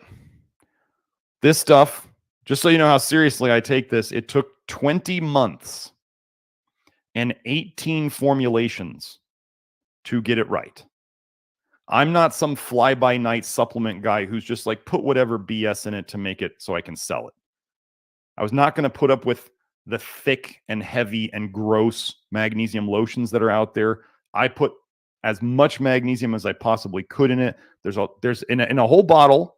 People get concerned about the lactoferrin when they know how potent our lactoferrin is, which sadly we're sold out right now because of a supply chain issue of the lactoferrin supplement. We're working on that. But anyway, there's about less than 2 capsules worth of lactoferrin in the entire bottle. Okay, so there is a little bit of lactoferrin. If you want to go, I could just show you the research real quick on topical lactoferrin. Maybe I'll save that for another episode. But topical lactoferrin has a lot of really cool applications. So anyway, this is what I use for topical magnesium now. Daily. I have a bottle like on my nightstand. As soon as I wake up in the morning, I got a stiff low back. I put it on. Makes it go away. In terms of this on pain, that's been the biggest feedback we've gotten so far, and helping with sleep is a given. Okay. So back to magnesium and fibro. Let me see if they're going to have. Okay, so here we go. Studies investigating the effect of magnesium on clinical parameters of fibromyalgia. So we've already established that fibromyalgia has deficiencies of magnesium. So what happens when they give magnesium? Bejas et al. Investigated the effect of magnesium citrate treatment on fibromyalgia symptoms. Joe, I think I already did this link. This is the link I was doing before. Anyway, I'll do it again just to make sure. Okay. Bejas, so magnesium citrate. All parameters were reevaluated after the 8 weeks of treatment. The number of tender points, tender point index, the fibromyalgia impact questionnaire, and Beck depression scores decreased significantly with the magnesium citrate treatment. I'm not saying that oral magnesium is useless. I'm saying topical works better. And I will stand on that. When I look at hair tests, folks, about maybe 1 in 20 people can get away with oral magnesium by itself to keep their magnesium levels where I want them. Most people need topical to fix their magnesium levels. But as you see here, oral magnesium does make a difference. That's how, folks, I want to tell you, with fibro, CFS, ME, and this is not a judgment, you are very toxic and very deficient. And you probably got that way through a combination of exposure to pharma cartel medications, jabs, pokies, exposure to environmental toxins, eating what you thought was healthy that was actually extremely toxic. Maybe you didn't used to eat healthy and you just ate like fast food garbage. The good news and the bad news here for fibromyalgia people: you are very toxic. You are very deficient in multiple things. That's the bad news. The good news is it can be fixed. It will take work. It's not just trying to take like a ribose supplement to boost your cellular energy production. No, it's fixing the toxicities and fixing the deficiencies. It is a marathon and not a sprint. It can be fixed for good. So that was citrate. That was oral citrate. Here we go. Engen performed a pilot study to collect preliminary data concerning the effect of transdermal magnesium on fibromyalgia patients through a patient questionnaires and survey in a fibro clinic at a tertiary medical center. Each participant was provided a spray bottle containing a transdermal magnesium chloride solution, basically magnesium oil, if you're familiar, and asked to apply 4 sprays per limb twice daily for 4 weeks. That's actually a solid dose. When I first saw this, I didn't do the math on it. Well, you got 4 limbs and 4 sprays each limb twice a day. So 4 times 4 times 2 is what, class? It's 32 sprays. 4 weeks. For any of you who remember what I recommend with most magnesium oil sprays, the typical like hairspray type pump, the finger pump, not the trigger. Those pump out a lot of juice. Those are different. I typically recommend 20 to 40 of sprays of magnesium oil with the normal hairspray kind of finger pump bottle. So I think Matthew De La Fera did equivalents to like droppers and drops and mills and stuff. Anyway. So let's see. What did they do? At baseline, week 2 and week 4, they completed the questionnaire. Here we go. The revised fibromyalgia impact questionnaire subscale and total scores were significantly improved at week 2 and at week 4. Quickest way you can feel better: fix your potassium, fix your magnesium, fix your nicotinic acid. 2 weeks, significant improvements. Some people can feel it in 1 day. Martinez Rodriguez et al. Conducted a randomized controlled trial to determine the effects of tryptophan. Hey, what do we make from tryptophan? An amino acid? Oh, we make nicotinic acid. Oh, wasn't that something else I brought up? We're going to go into that more in a second. Tryptophan and a magnesium-enriched Mediterranean diet on psychological variables and sleep in women with fibro. The authors concluded that tryptophan and magnesium-enriched Mediterranean diet improve body image satisfaction. They must have lost weight. Mood state, less depression, less anxiety, anxiety symptoms, and eating disorders, but do not modify sleep quality in women with fibromyalgia. So they didn't see much sleep change, but they saw all these other benefits. Imagine if you did, I don't know, like that zinc study and BMI and stuff like that. Okay. Was there anything else in this? There's, yeah, that's all for this one. Okay. And we did that one. So now let's go to, so if you guys remember, there was that one paper where they said selenium didn't help, or selenium wasn't low in fibromyalgia. Well, I didn't believe it. So I kept searching. Selenium status in fibromyalgia. The serum concentration of selenium, which is not a great measure, I like hair selenium much, much better, was measured in 68 consecutive patients, 9 male, 59 female. Fibro is mostly a female condition. Women are not as good at, women don't make as much bile as men. Women have more hormone cycles to deal with, which means their liver is loaded with more hormones. Women, because of estrogen, are better at making storage for toxins. It's just the nature of the beast. Ladies, don't be, it is what it is. You guys get to do the wonder of childbirth, but you get toxic faster, and it will affect your future children if you have them. So get clean as much as you can before you have more kids. I always suggest, if you're going to do the Love Your Liver program or work with me, do it for 6 months before you try to get pregnant. I take my job very seriously, and I don't want you detoxing hard while you're pregnant. So there was a statistical significant difference in serum selenium between control and patients. So 77 in control, 71 in fibro. That was a significant difference. Okay, so let's keep going. Did I put this one up? Yes, I did.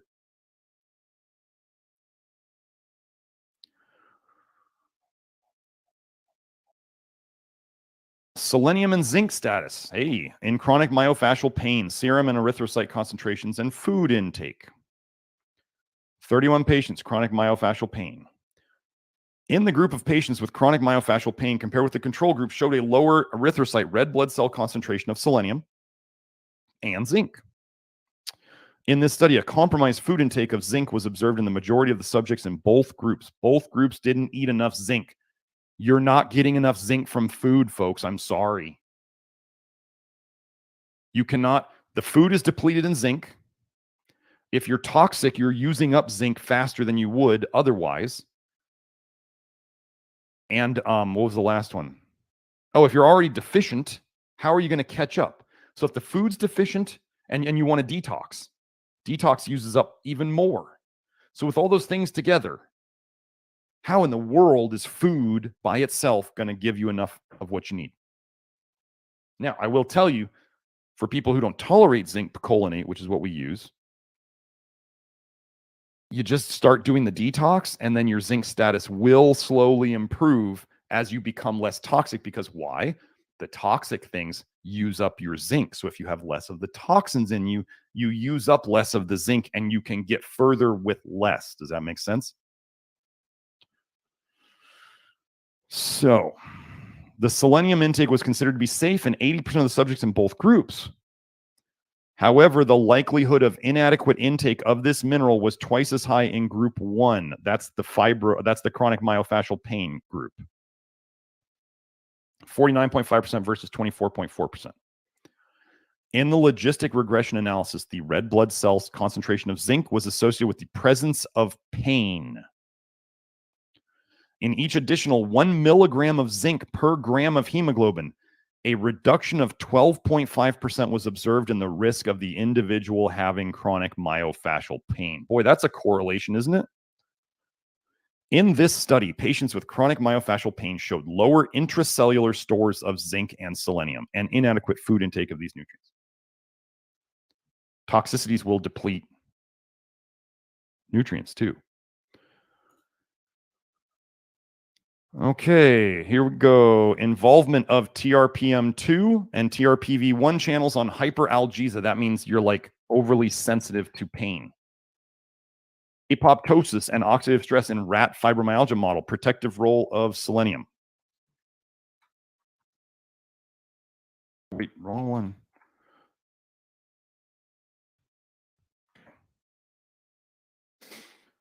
Fibromyalgia results in pain. And then, so these authors obviously found enough research to say characterized by low selenium levels, excessive calcium influx. Oh, wait, who talks about excessive calcium? Oh, that's me. Reactive oxygen species production and acidic pH.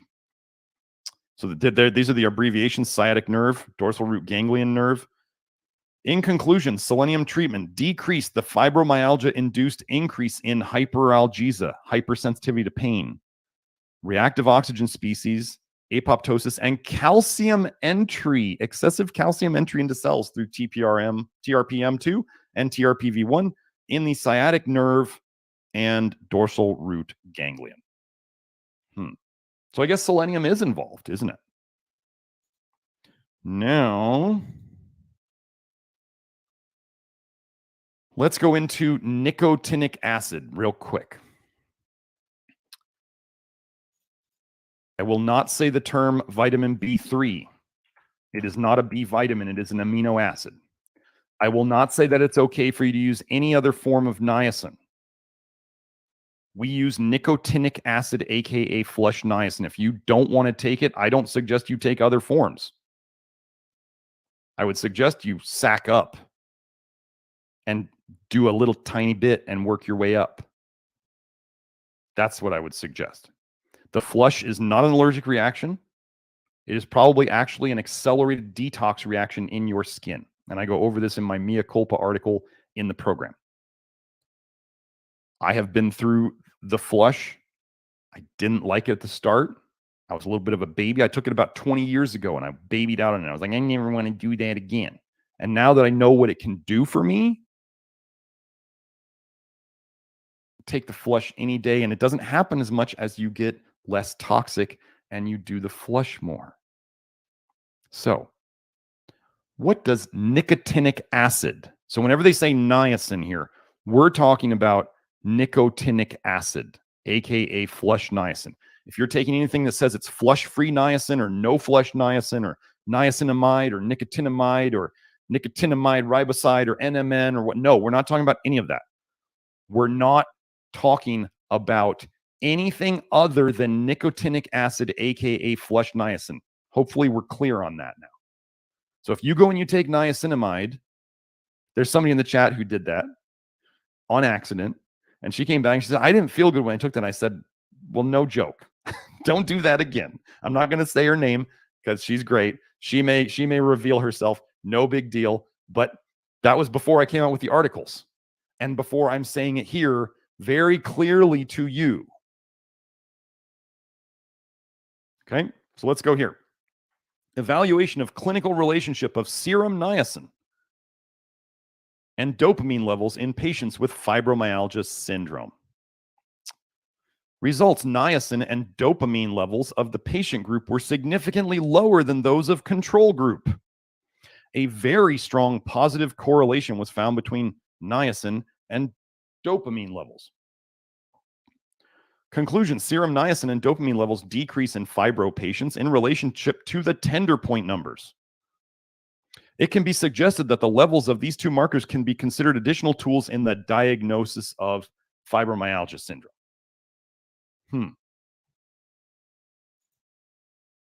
What about taking niacin? Okay. Niacin cures. Hold on, let me do that for you. This is their words, not mine. Niacin cures systemic NAD+ deficiency and improves muscle performance in adult onset mitochondrial myopathy. Now, somebody's going to say that this isn't specifically fibro. Okay. You just showed niacin was low in fibro. Okay, I'm going to make the jump here. If you don't want to make the jump with me, that's fine. There's more to it. So mitochondrial myopathy patients have NAD deficiency in muscle and blood. Niacin is an efficient NAD+ booster in humans. You do not need to do anything else to increase your NAD+ production. Do not get an IV of NAD+. Do not take any of the fancy NAD boosters. Simple flush niacin, aka nicotinic acid, using the detailed articles so graciously written for us by Kelsey are in the Love Your Liver program. If you are not in the Love Your Liver program, please do not come asking me questions about how to dose nicotinic acid, how to take it, what to do about troubleshooting it, because if you don't know how to buffer it and you don't know how to go up, this is not stuff I'm going to put out on the general internet. Why? Because of Murphy's Law. Whatever can go wrong will go wrong. I put a little good information out on the internet. People take it and hang themselves with it. I refuse to do that. If you don't have the chutzpah to join the Love Your Liver program, you can try to join some free Telegram groups out there with people who don't really care about you. And, you know, maybe they'll give you good advice and maybe they won't. Now, Kelsey does have a niacin group of her own, and that is the only one I can recommend. Kelsey, if you want to plug that in the chat, go ahead. But yeah, Kelsey has a nicotinic acid group. She has maybe several Telegram groups. She's a little bit of a Telegram junkie. I think it's hilarious. She got me into Telegram now. So anyway, niacin improves muscle strength and fatty liver in mitochondrial myopathy. Oh yeah, Joe, if you want to put up the group, that's cool. Kelsey's group. Niacin boosts mitochondrial biogenesis and respiratory chain activity in humans. Huh. They mean nicotinic acid. Whenever you see doses like this, we administered an increasing dose of NAD plus booster niacin, a vitamin B3 form, up to 1,000 milligrams a day. They're talking about nicotinic acid. They're not talking about niacinamide. Blood NAD plus, which is necessary to run your detox pathways. Basically, just generalize it to that. You need it for ALDH. People are in the comments right now in the chat talking about how good the Telegram group is. So if you want to join it, that's cool. Awesome. You can also tag Kelsey for questions if you're in the Love Your Liver program and ask her questions. Okay. So, it boosted NAD in all subjects up to 8 times.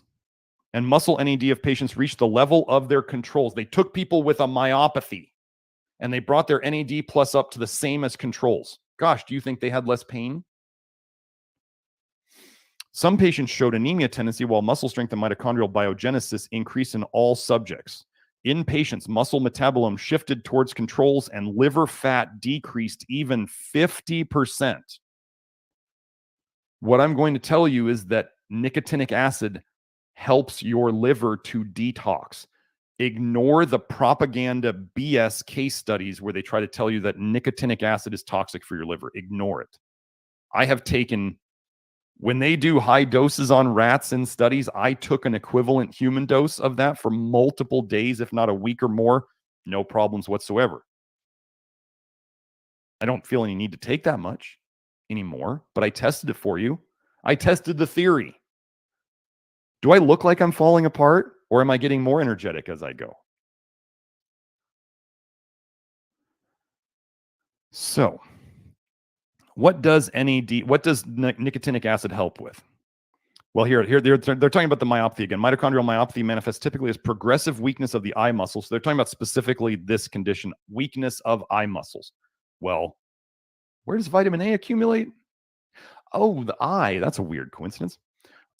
Generalized muscle weakness and fatigability. Gosh, that sounds like myalgic encephalomyelitis, right? Generalized muscle weakness and fatigability. So let's keep going. Here we determine the NAD metabolism and the effects of niacin on NAD plus levels and disease signs in mitochondrial myopathy patients and controls. Our main question was whether NAD plus levels are depleted in mitochondrial dysfunction, as mitochondria are regulating NAD plus concentrations, and if so, whether NAD plus deficiency can be restored in the tissues of the patients. We chose to use niacin nicotinic acid. If you do not know what you're buying, and it needs to say nicotinic acid on it or flush niacin, and even now we're starting to find, Kelsey and some other people are starting to find that the nicotinic acid supplies are getting tainted with niacinamide or nicotinamide. She can test them. She's testing them at home. We have a buying guide in the Love Your Liver program about stuff that has proven to be good so far. You go and you buy random nicotinic acid on the internet, even from some of these bulk companies, it may not be what you're trying to get. It may be tainted. We chose to use niacin because it has been used in large doses. Yeah, Joe. hold on, let me do it right here. I'll make, okay. Okay, everybody, like, play the trumpets now. Kelsey has now been added as a moderator to the YouTube chat. Okay, Kelsey. Oh wait, nice. We got the horn going. Excellent. Anyway, has been used in large doses to treat hypercholesterolemia patients for the past 50 years and has a proven safety record in humans. Has been used in large doses to treat hypercholesterolemia patients for the past 50 years and has a proven safety record in humans. So when there are people out there like Chris Masterjohn trying to talk smack about nicotinic acid, they are spreading propaganda. They are spreading BS. High doses for 50 years. And there's 8 case studies. Let me get my number right. 8. I can do it. 8 case studies where they were all taking multiple pharma meds and then they tried to say it was the nicotinic acid. Give me a break. Hope's not a moderator? Oh, well, shoot. I'm feeling froggy today. Here we go. Hope you're a moderator now. Wait, play the horn again. There we go. Okay. There we go. And Joe. Now there we go. Oh, you're on too, Joe. Okay, cool. So we got, yes, it's a party today. Anyway, let's go down here. Niacin is well tolerated. I'm just going to hit the highlights here. Niacin is well tolerated by study subjects. I want you to pay attention here. All the subjects were supplemented with a slowly increasing dose of niacin. Doc, I don't know why. When I just started it, like what they did in the studies, like 1,500 milligrams or 3,000, boy, that flush was like so intense, and I don't want to do that again. You shouldn't have done it in the first place. So get over it and let's do it right. With a slowly increasing dose of niacin from 250 milligrams a day up to 750 or 1,000 milligrams a day for 4 months. And we continued the follow-up of treatment effect for up to 10 months in patients. So they took it for 4 months and they followed them for 10 months. Known niacin side effects, hot flushes, and tingling sensation of extremities were experienced by all study subjects when the dose exceeded 500 milligrams a day. Okay. These symptoms were, however, ameliorated. That means made better on continued use. The subjects also reported flatulence, gastrointestinal irritation, and skin drying. Wait. We buffer our niacin. We don't just give straight nicotinic acid once you get to doses over 150 to 200 milligrams. Kelsey talks about buffering the niacin, making mineral nicotinates in the program. So when you see flatulence or gastrointestinal irritation, yes, nicotinic acid could make your stomach a little more acidic in a too much way. So what do? We buffer it. We fix the problems. Kelsey already figured this out. Kelsey, like I messed myself up with vitamin A and toxicity in the past. Kelsey messed herself up taking big doses of nicotinic acid. And then she figured out, because she's as smart as she figured out the buffering. So the buffering solves the digestive issues. Now, the dry skin thing, as you take the niacin longer, that goes away. Okay. One male patient reported transiently enhanced signs of gout. So he was detoxing harder. He was pushing vitamin A out. Vitamin A increases uric acid. Vitamin A causes gout. It's a poison on the way in. It's a poison on the way out. So yes, these things can happen. It also could be called retracing or a recurrence of old symptoms that is part of the healing process. 2 control subjects discontinued the study after 2 months due to gastrointestinal irritation. The remaining participants tolerated niacin well. Did I just tell you about buffering it? Don't make the mistakes that the researchers and their subjects had to make because they don't know better.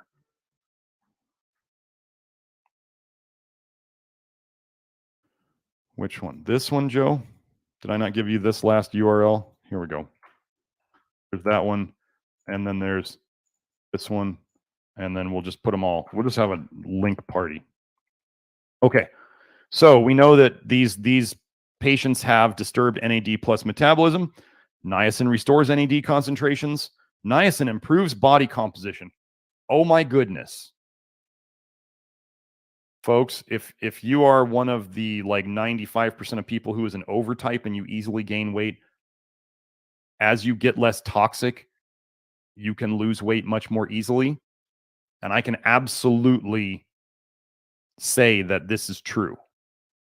I am leaner than I used to be without having to try, and vascularity, like my blood, the veins sticking in my, my arm veins and stuff like that, is absolutely more.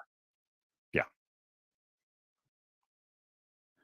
Niacin's effect on lipoproteins like cholesterol and lipoprotein A and erythropoiesis, making new red blood cells, like fixing anemia. Anemia is a liver problem.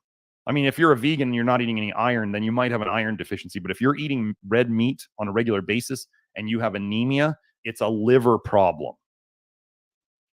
Niacin increases muscle strength. Well, that sounds good. Niacin boosts mitochondrial biogenesis, more mitochondria. Hey, niacin regularizes the muscle metabolism in this condition. Niacin downregulates mTOR signaling pathways.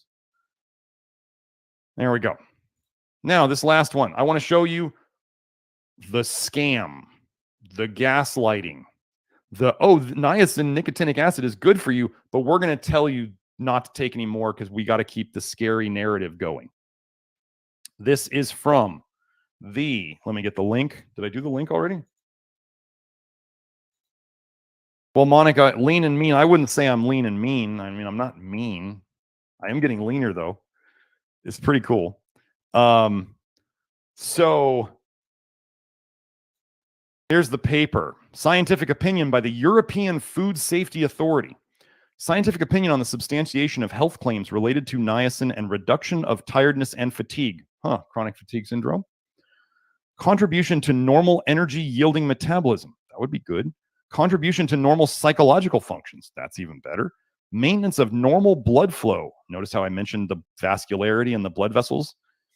And maintenance of normal skin and mucous membranes pursuant to Article 13.1 of Regulation blah, blah, blah, blah. Reduction of tiredness and fatigue. The claimed effect is, quote, vitamin mineral supplementation to reduce fatigue and tiredness in situations of inadequate micronutrient status, end quote. The target population is assumed to be the general population. The panel considers that reduction of tiredness and fatigue is a beneficial physiological effect. The clinical features of pellagra are dermatitis. I already knew the ones that it was. Why is this not zooming? Oh my goodness. Hello. How annoying is that? There we go. That was weird. I was hitting the text downsize button and then it did this. So pellagra is niacin nicotinic acid deficiency. Okay, so what are they about to say here? The clinical features of pellagra, niacin deficiency, are dermatitis, skin issues, diarrhea, and dementia. Symptoms also include depression, apathy, headache, fatigue, and loss of memory. Hey, brain fog is a fibro thing too, isn't it? Which would be like loss of memory. You can't think very well to remember things. Hard, getting things from your brain to your mouth, stuff like that. The panel concludes that a cause and effect relationship. The panel concludes that a cause and effect relationship has been established between the dietary intake of niacin and the reduction of tiredness and fatigue. Let me repeat that. What were one of the three things that I said could help you feel better the fastest on the Love Your Liver program? Nicotinic acid and potassium and magnesium. The panel concludes that a cause and effect, are we talking root cause here, folks? Yes. A cause and effect relationship has been established between the dietary intake of niacin and the reduction of tiredness and fatigue. However, this is like imagine the whiny European bureaucrat voice here. However, the evidence provided does not establish that inadequate intake of niacin leading to tiredness and fatigue occurs in the general EU population. Okay. This is when that at the end of it, they just drop the turd in the punch bowl. That's what they try to do. They're like, it really works. It really works, but yeah, we think everybody's doing fine. You're probably not tired. It's all in your head. You don't need any more niacin. You're just, it's all in your head. Come on, people. So, which one is this? I think we're done. I think that's all the research I was going to go over today. So, let me open up a new window so I can answer questions. Okay, Joe. Actually, up here. Actually, that's not correct. I can just the people who cannot bear to be told they're toxic and deficient are the people who will be like, but actually, I am here to help you folks. I am not here to blow smoke up your butt. Why do we not work on the root causes, the toxicities and the deficiencies that science has shown to be connected with the condition? And when you correct the deficiencies, you see the problem get better. Like when they gave the copper chelator, you see the problem get better. Joe, you don't need to worry about that screen. Let me find the super chats. Okay, M&M Professional Window Cleaning. Thank you for the super chat. Are there any concerns in using shaving creams or gels for a man shaving? This is the reality that people hate when I bring up. Okay. Some part of everything you put on your skin is absorbed directly into your bloodstream. They've shown this with sunscreens. Like every big negative compound that they know in sunscreen, they put it on the skin and 24 hours later, they measured the blood for it and they found all of them in the blood. What have I found to be the best way to raise magnesium levels? Transdermal, topical, through the skin. Our skin is amazing at absorbing things for better or worse. If you're out there thinking, well, my skin just won't absorb the bad stuff and it'll only absorb the good stuff, delusional. It's not true. You will absorb toxic stuff through your skin just like anything else, just like you'll absorb toxic stuff through your gut. Don't make up some fantasy land. And this is not just at you, Eminem. Don't make up some fantasy land that your body is protecting itself from the outside world. We are like sponges. This is why the very first thing that we have to do in our program is stop the intoxing. We have to reduce the toxins coming in, because the more toxins you have in you, the slower your detox system runs. It's like it gets damaged. It's like the dirtier your car engine gets, the worse it runs. It makes sense, doesn't it? The older your car gets, generally the dirtier it gets, unless you're maintaining it and cleaning it, right? So if we absorb some of everything we put on our skin for better or worse, the general rule that especially the ladies hate when I bring this up is that if you wouldn't eat it, don't put it on your skin. If you wouldn't eat it, don't put it on your skin. So if you're looking at labels, now I can tell you there will be some, like, I'll just use an example. In the magnesium lotion, there's some names of fatty esters that people might look at and be like, wait, where did that come from? You see the word olivate. Well, it's from olive oil. It's a fatty acid derived from olive oil. And it can help with emulsification. It can help with preservatives. I don't know if you know this, but if you don't put preservatives in lotion, they go moldy. Can't be selling moldy lotion. Why do you think there was 18 formulations? Because I didn't want to put stuff in it, but I had to. So, but these are just derivatives. There's some of them are derivatives of coconut oil. Some of them are derivatives of olive oil. Kind of had to do it just because of the nature of selling things to people. but I made sure to check the safety on them as much as I possibly could. And they're derived from oils that, you know, people would I eat coconut oil and olive oil? Yeah, I would. I don't choose them first. I don't use them, but would I eat them? Yes. So will I put that on my skin? Yes. Lactoferrin in the magnesium lotion. Would I eat that? Yes. I eat it every day I can. Would I put magnesium chloride on my skin? Yes. Would I put water on my skin? Yes. So one thing you can do, so shaving cream, shaving gels. If you're buying like mainstream stuff and you look at all the chemical garbage in there, I wouldn't eat that. I would not spray a shaving cream or a shaving gel generally in my mouth and eat it. Now, one thing that you can experiment with. Now, I don't, as you can tell, I'm not like super coarse, like super heavy beard guy. I really hate shaving. That's part of why when I talked to a guy and he's like, you should grow a beard. And I was like, I would love to not shave. So I got the beard trimmers and now I don't have to shave much. If you choose to shave, you can use things like soap, heavy soap, or you can put like hair conditioner down. It doesn't have to be a shaving cream or a shaving gel. You could probably find recipes on the internet. Maybe somebody in the Love Your Liver program has put something together, or maybe one of the women on the Love Your Liver program made kind of like a shaving lotion, natural one for her leg shaving or something like that. I bet there's people in there who have done that. Personally, I am trying to put as little stuff on my skin as possible, because then I just minimize. I mean, obviously, if I'm going to eat something, I think about, would I put it in my mouth or not?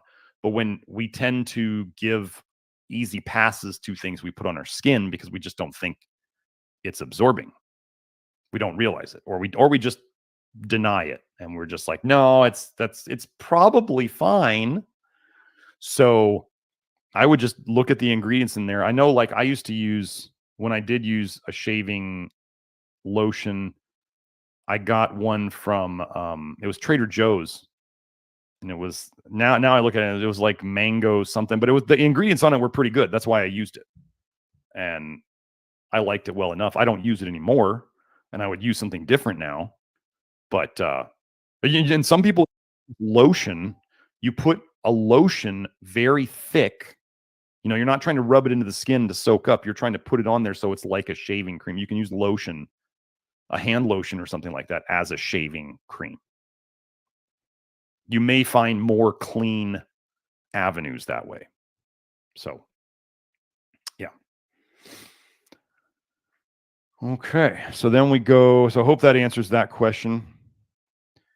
Now, Ramon says, can you talk about histamines and how it happens and how to avoid it, if we should, in relationship to what we try to do and not do here in the context of vitamin A? Histamines, this all fits together. First, I think I've done this before, but let me find it. We're going to do a couple connecting. Wait, let's do allergy.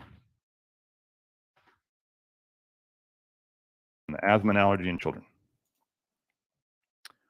So I want to show you guys this so you can maybe help not make your kids or your grandkids have allergies like all the Weston Price people are doing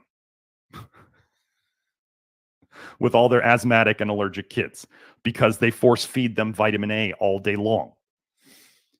So let's go into this. Eat your liver, honey. No, don't. This is connecting childhood exposure to vitamin A with allergies and asthma. So early infant multivitamin supplementation is associated with increased risk for food allergy and asthma. I'm telling you right now, multivitamins are at least half full of toxic garbage. At least half, if not probably 3/4. They're going to have, wait, what do we talk about here? Not to take vitamin A, vitamin D, vitamin E, copper, manganese. It's going to have niacinamide in it, which you don't want. It's going to have all the other B vitamins, which you probably don't need. So, early vitamin supplementation, increased risk for asthma in Black children and food allergies in exclusively formula-fed children. Wow, they fortify it. As I say here, we talked about vitamin A, D, and copper. Now, effects of early intake of fruit or vegetables in relation to later asthma and allergic sensitization in school-age children. Well, gosh, according to the mainstream narrative, shouldn't more fruits and vegetables make the kids healthier? Whereas allergic sensitization at school age seemed to increase with extra vitamin and cod liver oil supplements during infancy. Wow, cod liver oil giving kids more allergies and asthma. Somebody go alert Weston Price. Vitamins. Like Flintstones, like I grew up on, that I'm sure was the start of my health decline. Oral supplements. So this is an Australian study. The role of latitude, ultraviolet radiation exposure, and vitamin D in childhood asthma and hay fever. An Australian multi-center study. Well, they got plenty of sun down there, don't they? Oral supplementation with cod liver oil in childhood increased the odds of a history of having both asthma and hay fever allergies. Why do they keep finding the same thing in different countries? Vitamin A and D intake in pregnancy, infant supplementation, and asthma development, the Norwegian mother and child cohort. Wow, they warn you here. Western diets may provide excess vitamin A, which is potentially toxic and could adversely affect respiratory health. The aim of this study was to examine child asthma at age 7 years in relation to maternal motherly intake of vitamins A and D during pregnancy. These kids are 7 years old by the time they're checking on this, and they're looking at how much vitamin A and D was there in pregnancy. Do you understand that this is a chronic toxicity issue they're about to show you? Infant supplementation with these vitamins and their potential interaction.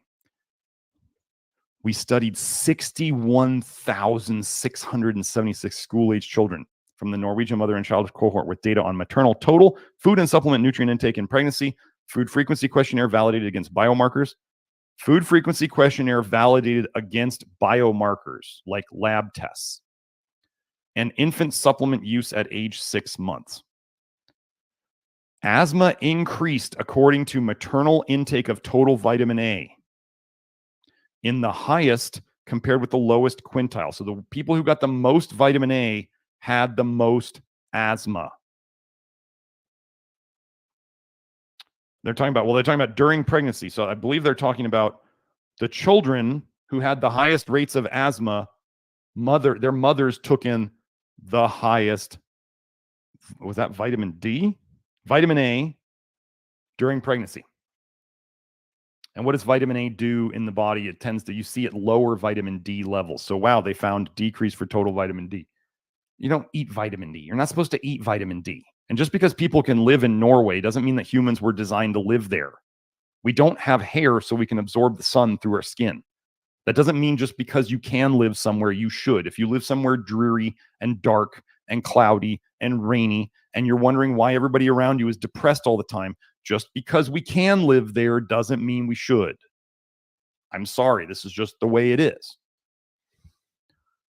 Excess vitamin A over 2.5 times the recommended intake during pregnancy was associated with increased risk of asthma in the children at 7 years old. Well, here's an interesting statement. Excess vitamin A also accumulates in the lung. Can you say coof?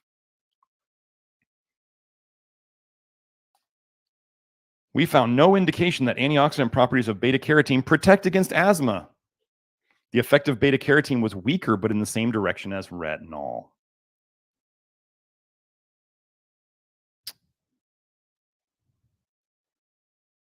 We observed this effect of asthma for intakes that were greater than or equal to 2.5 times the recommended dose, which is below the tolerable upper intake level for retinol of 3,000 micrograms per day during pregnancy. So please stop poisoning your children. Now, so histamine, allergies, mast cell problems. Vitamin A, alcohol, but especially it's an aldehyde. The more toxic we get in aldehydes, the slower and the more used up the pieces of ALDH become, right? So the more you use something, the more wear and tear it gets, and the more nutrient maintenance you need for it. Does that make sense? Right? You want to run an engine hot all day, you better be putting in the gas, you better be putting in the oil, you better be doing all the things to maintain it, and it's still going to put wear and tear on the machine. Your ALDH is your most important detox enzyme. Now, vitamin A, retinol, retinaldehyde. So retinaldehyde goes through ALDH. Ramon, we've talked here about alcohol before. Alcohol turns into ethanol, turns into acetaldehyde. That goes through ALDH. Aldehyde, histamine turns into an aldehyde, which then goes through ALDH. I'm telling you that as you become more toxic from any and all avenues that you or anybody else exposes them to, it kind of uses up your detox system. It uses up the nutrients. It uses up the energy, like the nicotinic acid. And if you didn't know, Ramon, this would be important to potentially help you, this is a subject Ramon's brought up multiple times on the live stream, and we're all trying to help. Nicotinic acid was the 11th step of Alcoholics Anonymous. Did you know that? They took it out for political reasons. Political reasons? You mean like big pharma reasons? Because just imagine if you had, I talked about this before too, right? A mental approach to help people quit one of the most toxic and addictive things in our society today. You have a mental approach to help it, a faith-based mental approach, and you had a chemical approach to help it. And I can tell you, as you get on the nicotinic acid, your cravings for bad things go away. Well, they took out the part that was both the easiest to do and potentially just as powerful as the mental part. Do you think that people who consume lots of alcohol would tend to increase pharma cartel profits? I would say so. Yes, they're going to have a lot more health issues. So let's take out the very thing that runs detox and would make their cravings less. And we'll call it political. Well, pharma never does anything in politics, do they? Never. They don't use mafia tactics. That's not why they've gotten the biggest fines in the history of the world for using criminal mafia-style tactics to get what they want. Never. Not them.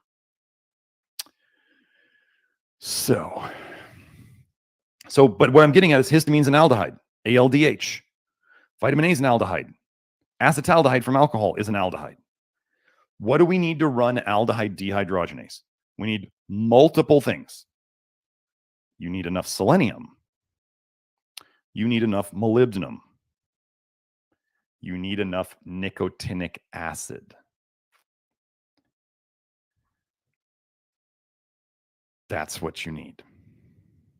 So let's go in. Let me go find it. I'll go, Joe, you don't need to worry about sharing the screen for a second. Let me go find this. Let me go find, what am I looking for? Let me get into the group.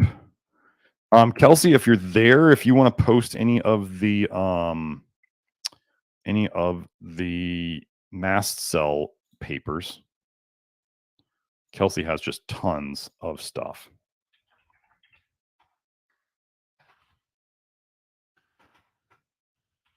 Sometimes this Telegram search engine sucks. Anyway, here I'll just do it on my own. Here, we'll just knock that down. Let's go histamine, niacin, PubMed.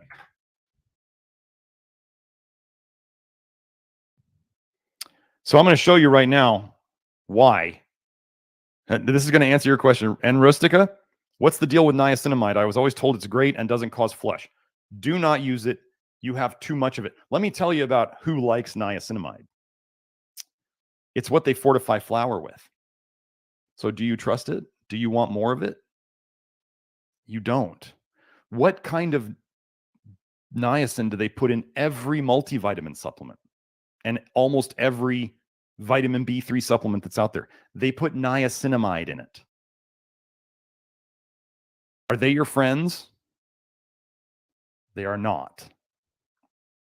Niacinamide is garbage, and you should throw it in the trash. You do not need any more of it. You need to counter it with nicotinic acid. So here I pulled up this paper. Excess nicotinamide increases plasma serotonin and histamine levels. If you know anything about this, wait, excess nicotinamide raises histamine levels. Dr. Smith, you're saying no way in heck should you be taking niacinamide, nicotinamide, because it will make things worse. Look no further. Increasing your serotonin is not always a good thing, folks. There's serotonin syndrome, really bad. I don't think if you believe modern science has neurotransmitters figured out, they don't.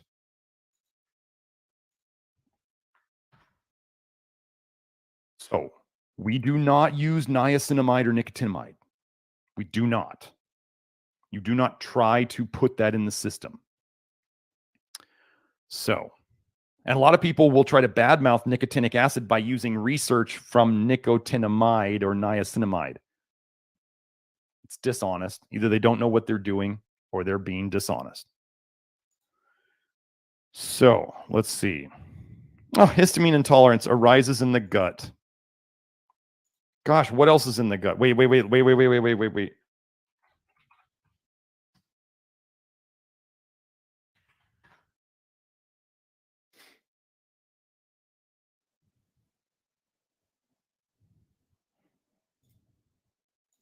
See, it doesn't take long. So this is where the different recipes of bile can make things better or worse. Bile acid increases expression of the histamine-producing enzyme histidine decarboxylase in gastric cells. Gastric cells. That's your stomach. You're not supposed to have bile in your stomach. You're not supposed to have bile in your stomach. Bile acid increases expression of the histamine-producing enzyme histidine decarboxylase in gastric cells. What a crap show this is. You don't want bile in your stomach, and it makes more histamine when it does go there. Gosh, wonder why acid reflux is so uncomfortable. So,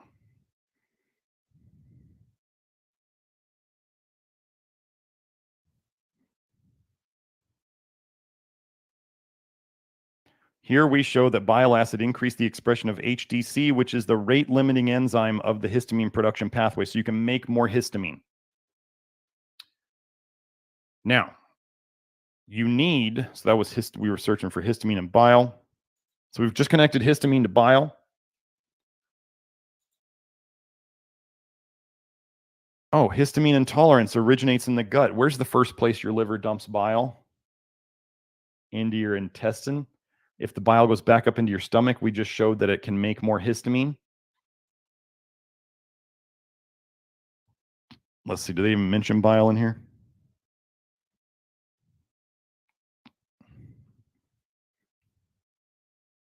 No, not much in here. Most of the time, they don't even think about bile. Even NDs hardly think about bile. They're just like, oh, no, take this supplement to thin out your bile. Oh, wow, we're way over. Okay. So now if you're sensitive to histamine, you may need to reduce it in your diet for now. As we let's see if we can see. Here's the problem with searching for nicotinic acid in the research is you get a bunch of stuff on nicotine.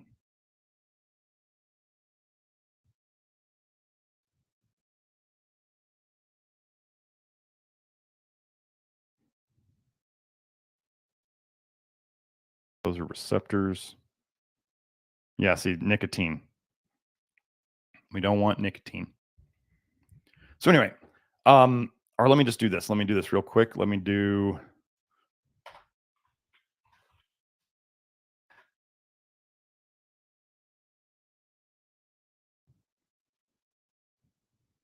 This is not... It's TRPV2.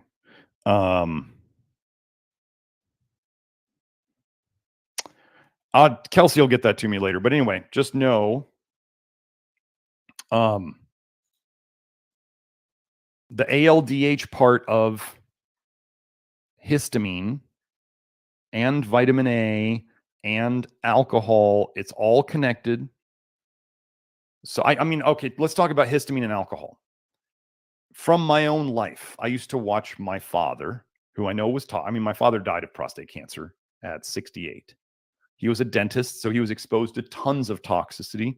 He did love to throw them back. He, you know, my grandpa on his side was like raging alcoholic. So my dad growing up was exposed to a lot of that. So anyway,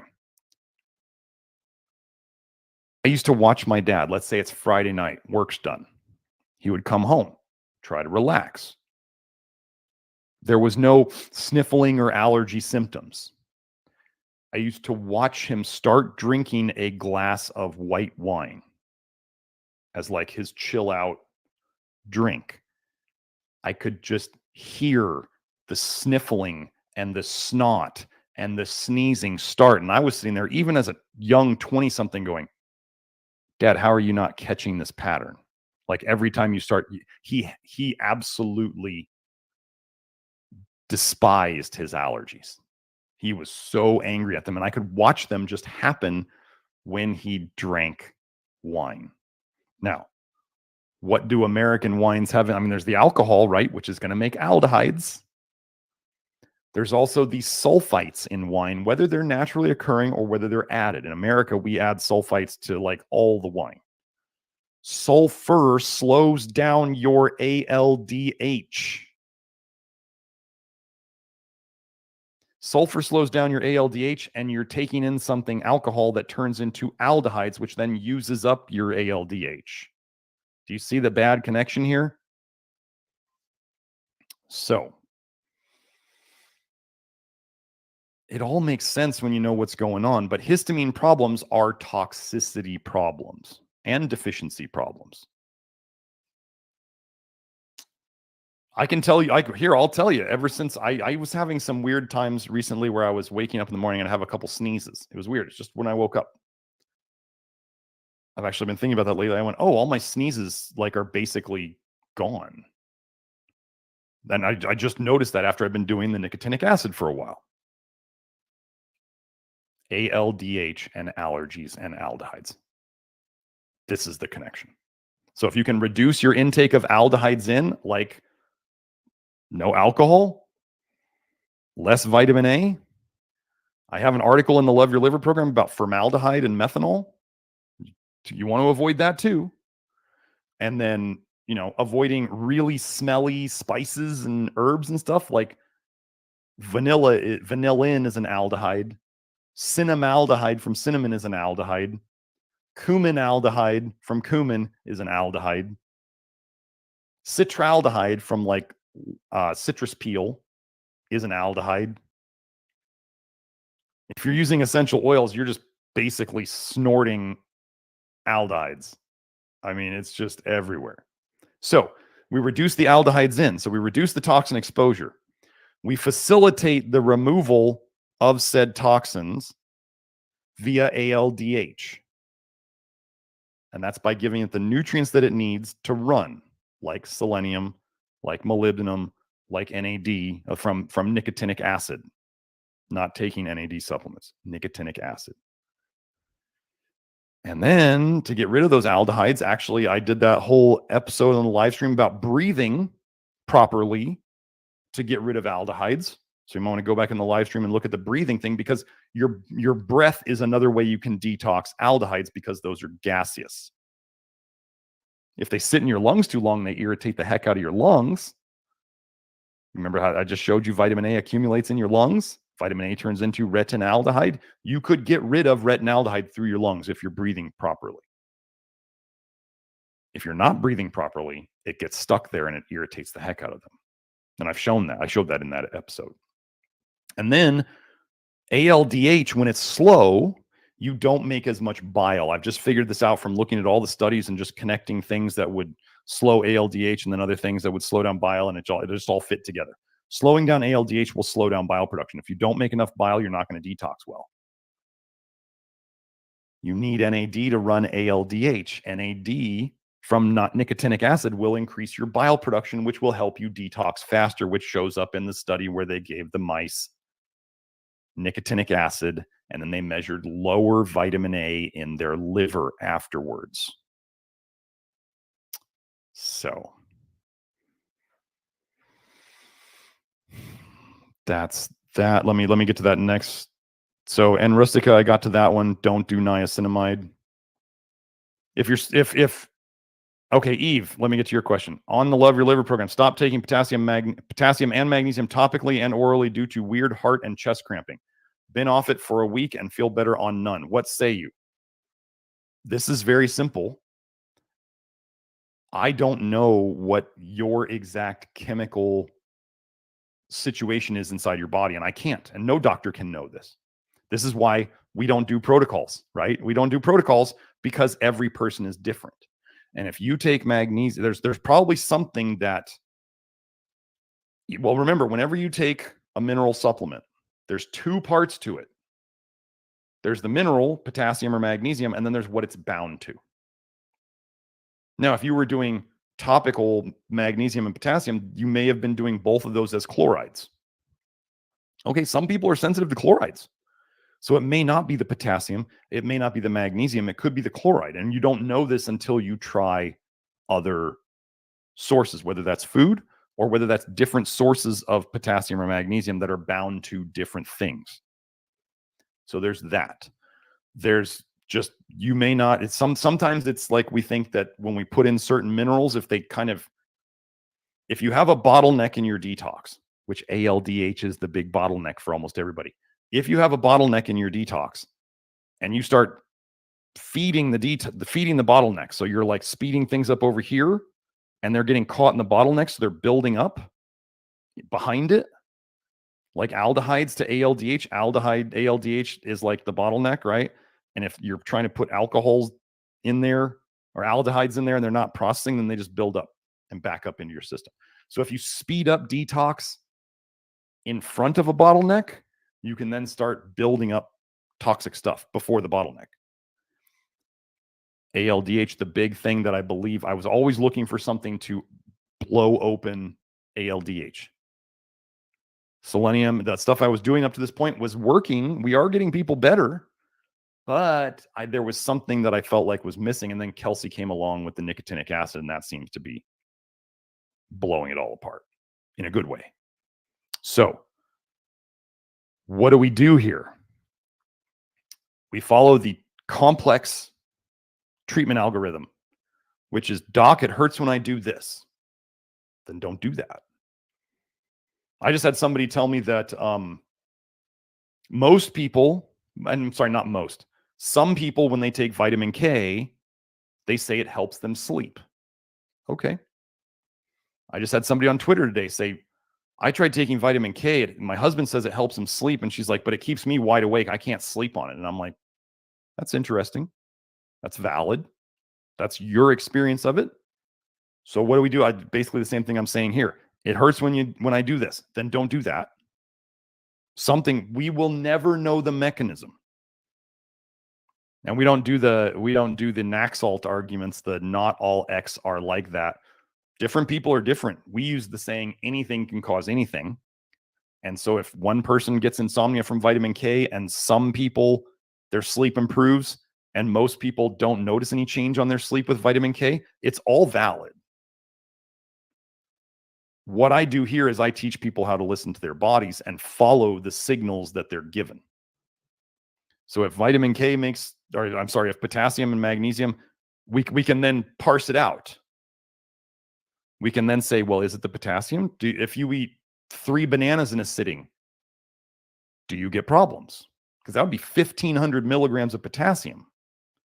If you're like, no, I could eat 3 bananas just fine. I can eat a pound of potatoes just fine. I don't get palpitations or problems.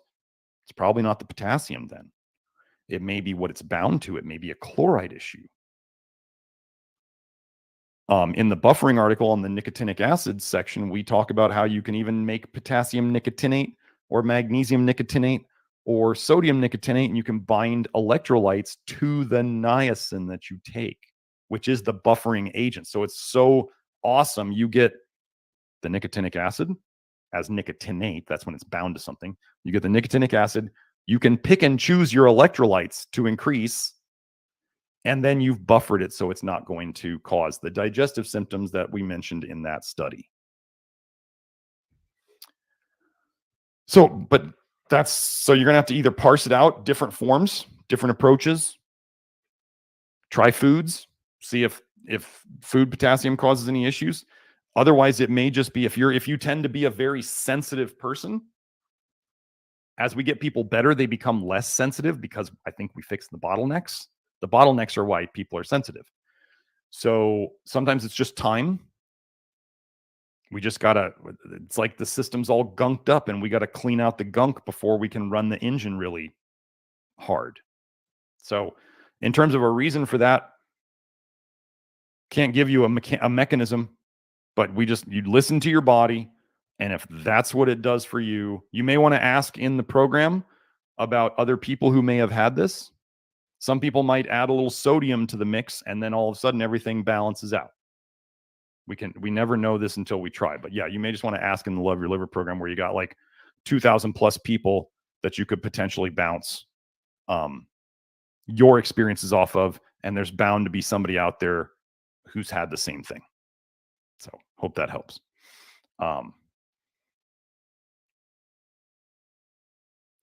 So then let me see. I think there was somebody else there. Oh, Zen Dog. Hello.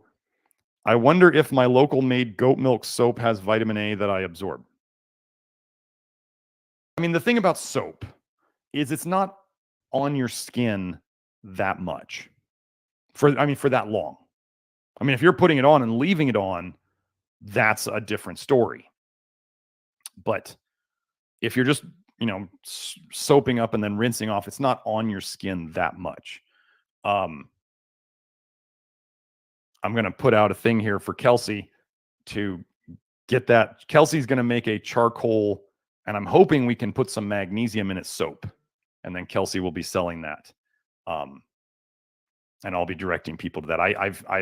I'm using an early version of her charcoal soap right now, and I want to figure out how to get magnesium in it, and then hopefully she can offer that to the Love Your Liver people as well. It's a really nice soap. My son commented the other day that he really liked it. So I would rather personally be using something like charcoal soap that could draw things out and then be rinsed off rather than worry about using a goat milk soap where you could be absorbing toxic vitamin A into your skin. And goat milk is something like, if I recall correctly, 4 times higher in vitamin A than cow's milk. So yeah, not a great choice. I don't know if the vitamin A is left in the soap. I can't say, but I'd rather not. How many people, why are people doing this? My goodness. I swear every time I'm on a live stream, like my phone just absolutely blows up. I tell people like it's Monday. Don't come at me on Mondays. And of course, what does my ex-wife do? All Monday. She just can't leave me alone. So I think that's it. That's all the super chats. I got to get to the inner circle. For you inner circle people, sorry I didn't post the comment thread this last week. Was kind of crazy. Anyway, hope you all enjoyed that. If you have fibromyalgia or chronic fatigue syndrome or myalgic encephalomyelitis, we're here to help. You can find us. So my main website, nutritiondetective.com. If you would want to join the Love Your Liver program, which is a do-it-yourself program, $99 a year. I'll save you thousands of dollars on other wasted garbage. That's at members.nutritiondetective.com. Then if you want to find me on Twitter, I'm at NutriDetect on Twitter. That's where I post a lot of my science and get into a little bit of, arguing that Twitter is. You can find me on Instagram under Nutrition Detective and Facebook under Nutrition Detective. And there's probably other people speaking highly and poorly of me on the internet at any one point. So make sure, folks, we're getting so close to 6,000 subscribers. So please make sure to share and like the video and comment in the live chat, comment in the comments afterwards. But the big thing is to share with the people you think would benefit, and just know they're not going to get it the first time. Most of them are not going to get it the first time. Some of them may never get it. This is not normie level stuff. It's just not. This is like we're way up here. We're not doing well, my doctor said this.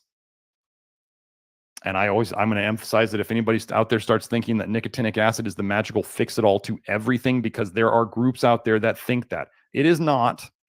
You cannot correct a zinc deficiency with nicotinic acid, right? And we have a saying here that the poison always wins. So if somebody is trying to continually, they're like, well, I think vitamin A is good, and I think nicotinic acid is good, so I'm going to take a crap load of both of them. The saying we have is the poison always wins, whether that's pharmaceutical meds and nicotinic acid or other stuff. We first stop intoxing before we really start trying to push detoxing. That's the order. Stopping the poisons in is the most important. So anyway, I'm going to go. Hope you all enjoyed it. Have a great week. I don't know what the topic will be next week, but it'll be something fun as usual. Hope you all enjoyed it again. Hello, everyone. This is Dr. Garret Smith, the Nutrition Detective, around these here YouTube parts, and we are here today for another episode of the Love Your Liver live stream, number 119 in a row. Yeah, I'm gonna have to figure out. I think it's in not this week. Not next week, but the week after that, I'm going to have to do it on a different day. I will not miss a week. I will still be doing it, but I will be on a short little trip with my lovely daughter on a dance competition. So we have today will be all Q&A, because I've been working on, I've mentioned the other topics. There's a very new thing that I'm going to put into the Love Your Liver program that I've been teasing for a while. I've still been working on it with Kelsey. We're working on making sure it is as good as it can possibly be before we put it out. So we are working on that, and that's still in development. So we're going to do Q&A this week because I don't have a topic. Now, for those of you who are here and you like what we're doing, I had an idea, which would be if you have a topic that you would like for me to cover in a future episode, you can put it here as a super chat. So I can do topics while we are here, yes, if you do a super chat here. But if we wanted to do like a whole episode on if you have a particular health condition that you wanted me to go into in terms of like, diabetes, or like when I do headaches or obesity or something like that, if you have a topic that you would like me to cover, maybe for you or a family member, send a super chat or a super thanks and with a note of what you want me to cover, and I can do that. Yeah, I'd love ideas from the community on what you'd like me to cover, so I can have topics to just keep rolling through as we do here. So anyway, yeah, my website, if you need to find it, all the information from me is nutritiondetective.com, but all of the contact info is down below in the information for this video. And then yeah, we'll just start going. So again, if you have a super chat, you get priority answering of questions, and then I'll just run through the questions in the chat as I do, starting from the top. So Hope was saying I liked this this video, but it shows 0 likes. How is that possible? Well, I'm just going to answer an interesting thing here. I have multiple people telling me that on Twitter, they can't find me.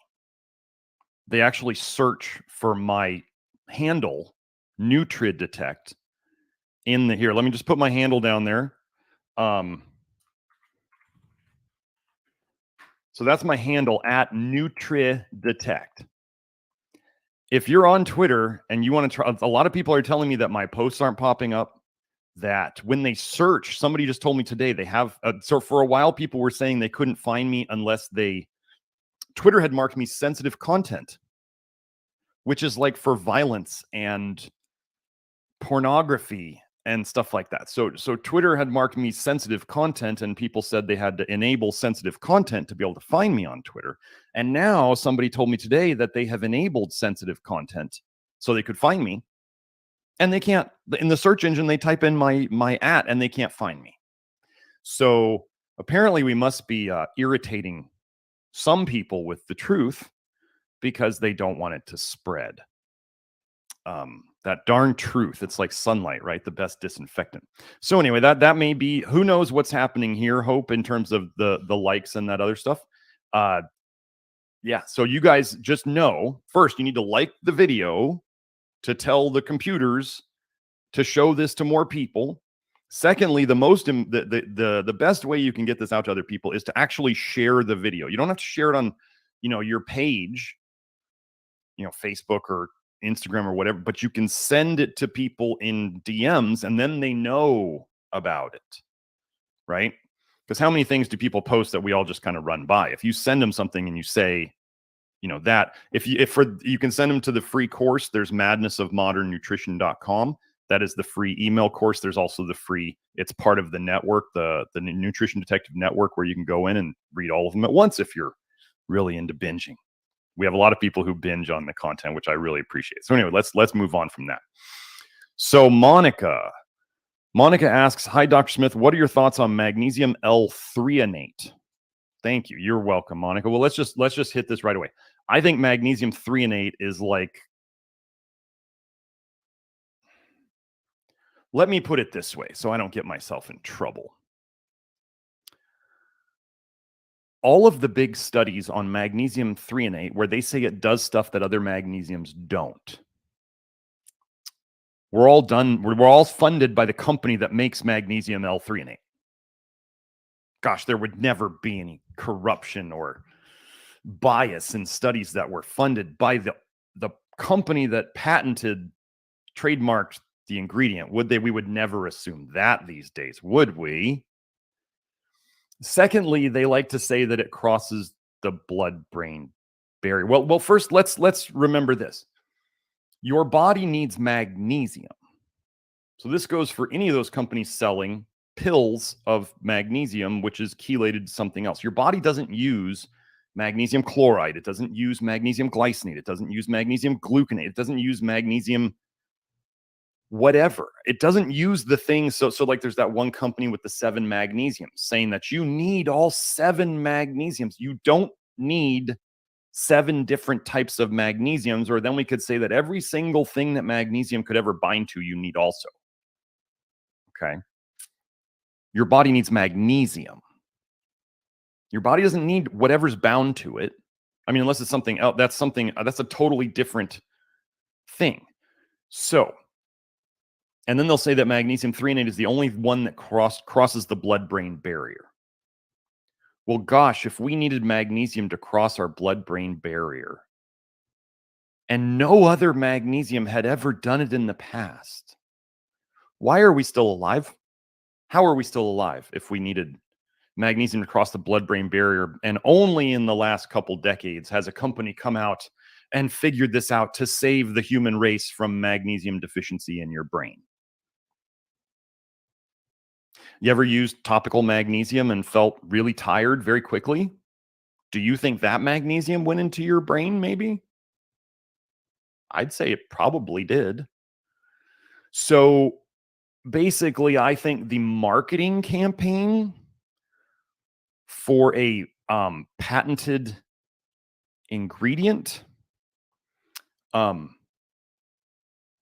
is probably stretching the truth, if not outright fabricating stuff. This is what a big thing with astaxanthin, the magical carotenoid that everybody's taking in megadoses. Almost all the studies showing that astaxanthin was beneficial were done by the companies that make it. So, yeah. I don't find any oral magnesium. Okay, so I've said this before. About 1 out of every 20 people, when I look at hair tests, this is my estimate. Like, I'm not keeping hard statistics, but I'm pretty good at pattern recognition. About 1 out of 20 people I see on hair tests can maintain a good magnesium level with only supplemental magnesium. First of all, I don't like to use absolutes, but I'm going to say that I'm pretty sure on this one. No one to almost no one can maintain a good magnesium level on only food these days. That's what I see. I would go to say that I would allow no one the assumption, right? When you assume, you make an ass out of you and me. I would allow no one the assumption that diet is going to maintain their magnesium levels.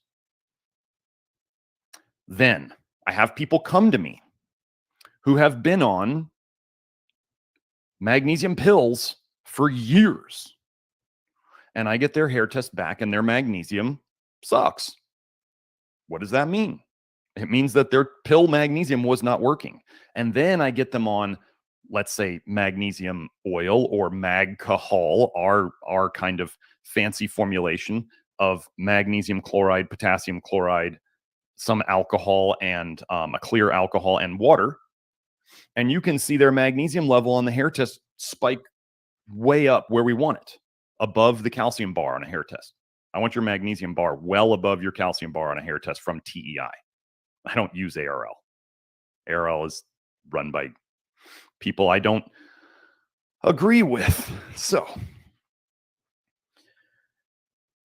that's magnesium in a nutshell. In oral magnesium is very good for helping you poop. That's where I find it's useful. Topical magnesium is the one that really moves magnesium levels. And I've talked about how if you have trouble with topical magnesium chloride, it's probably more likely a potassium deficiency that's causing your reactions to magnesium to potassium imbalance, probably because the topical magnesium chloride is absorbed so well that it comes in and it shows this imbalance because all of a sudden you have a lot of magnesium in your system. So anyway, that's the magnesium thing. I wish magnesium pills worked well to raise levels. It would be so easy. They don't, no matter what the companies tell you.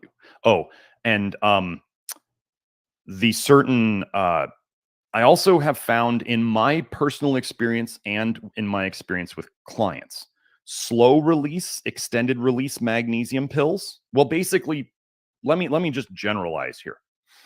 Any slow release